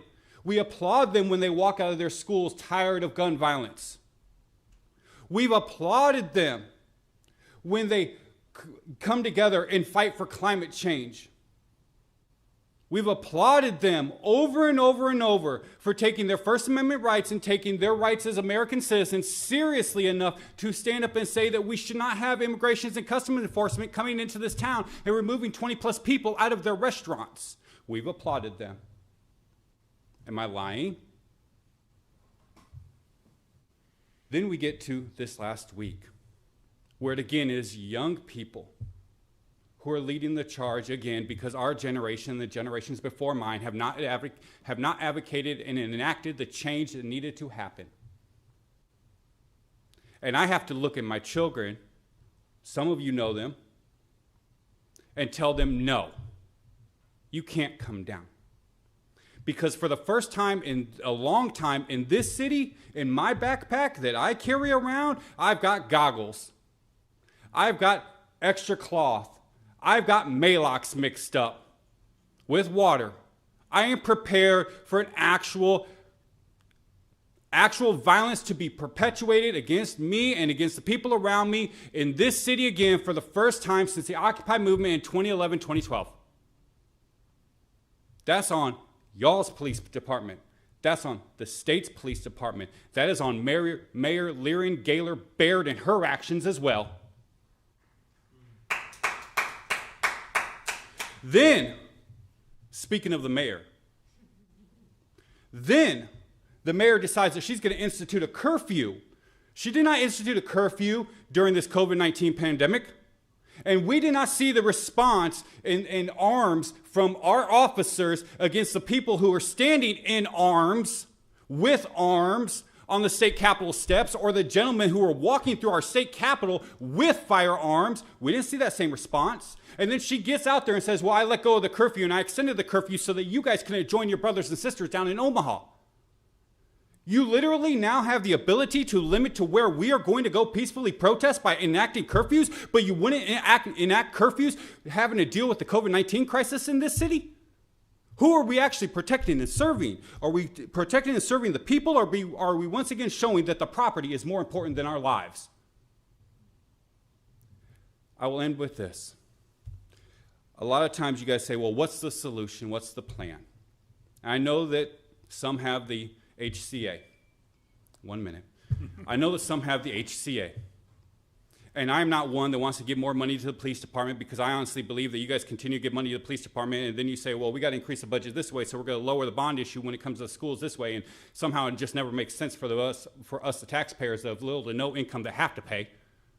But if you're actually going to do something when it comes to going and giving more money to the police one way or another, instead of giving body cams, so since 1992 when I saw Rodney King getting his kicked by police and nothing happened then, Zachary Bearheels, who I went and marched on the 3rd anniversary of his killing by the Omaha Police Department, nothing's happened since then. James Scurlock, nothing happened then. Breonna Taylor, nothing has been charged or happened then. George Floyd, we've seen him charged, but bottom line is, as most of us know, probably everybody's going to walk. Instead of giving body cameras just so we all get some more video of the violence, get an actual independent community board that has subpoena power to deal with those reports of violence and wrongful action by this police department, that you have community members holding the police accountable in a way that our elected officials have not shown that they are willing or able to do, because they're scared of the unions and the donor class that goes with that. I end with this. Everybody wants to speak about progress, but a great brother that was born in Omaha, Nebraska said, if you stick a knife in my back 9 inches and pull it out 6 inches, there is no progress. Progress is healing the wound that the blow made, and you haven't even pulled the knife out, much less healed the wound. Malcolm X, Black Lives Matter.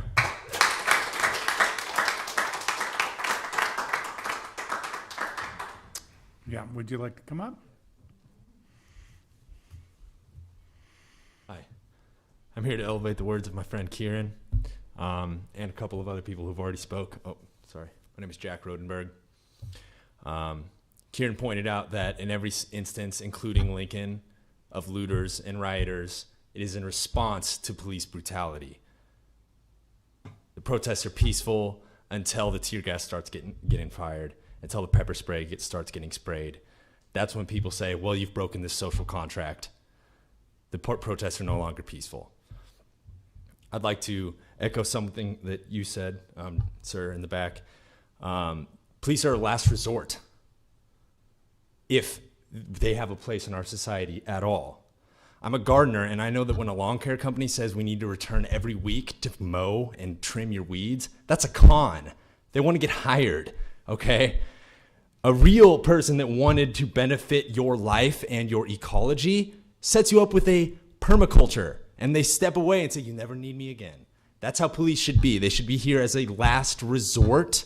They should not be something that we are continuously needing. And certainly they should not be patrolling our streets. If anything, have medics patrol the streets. Wouldn't that make more sense? Doesn't that seem like a obviously beneficial thing if medics and mental health workers were walking around saying, hey, everyone all right? No one's having a heart attack? Everything's good? Okay. But instead we have, hey, you're not breaking any laws. So I think we're obviously getting conned in that area. And I want to highlight another thing a woman in the back said, that we need to, this seems like a no-brainer, it's crazy. We need to absolutely have on-call mental health workers. So a person in dispatch receives a call, and this happens, I could quote so many names that I can't remember off the top of my head, where they are an autistic person or a person who is very sensitive, and they're having a mental health issue, and police show up, and they are not qualified to be doing that, and they're not equipped. They have guns and handcuffs and pepper spray and tasers. How does that help someone calm down? And like you said, in Eugene, Oregon, they have tried this. 1 in 5 911 calls get forwarded to mental health workers. 1 in 5, not the fire department, not the ambulance, not the police. 1 in 5, 20%. That's an astonishing number. That should be a no-brainer piece of evidence that we need to institute that in our own towns. And I just encourage everyone watching to be here at home. And also, there's more than one way to defund the police. If we stop spending money, our sales tax and the income tax stop going. And I know it's not popular. It's not, the economy doesn't like that. But what I'm trying to say is there is more than one way. One is through this and the policy. And if you're watching at home, the second way is to be very careful how you spend your dollars and garden your own food.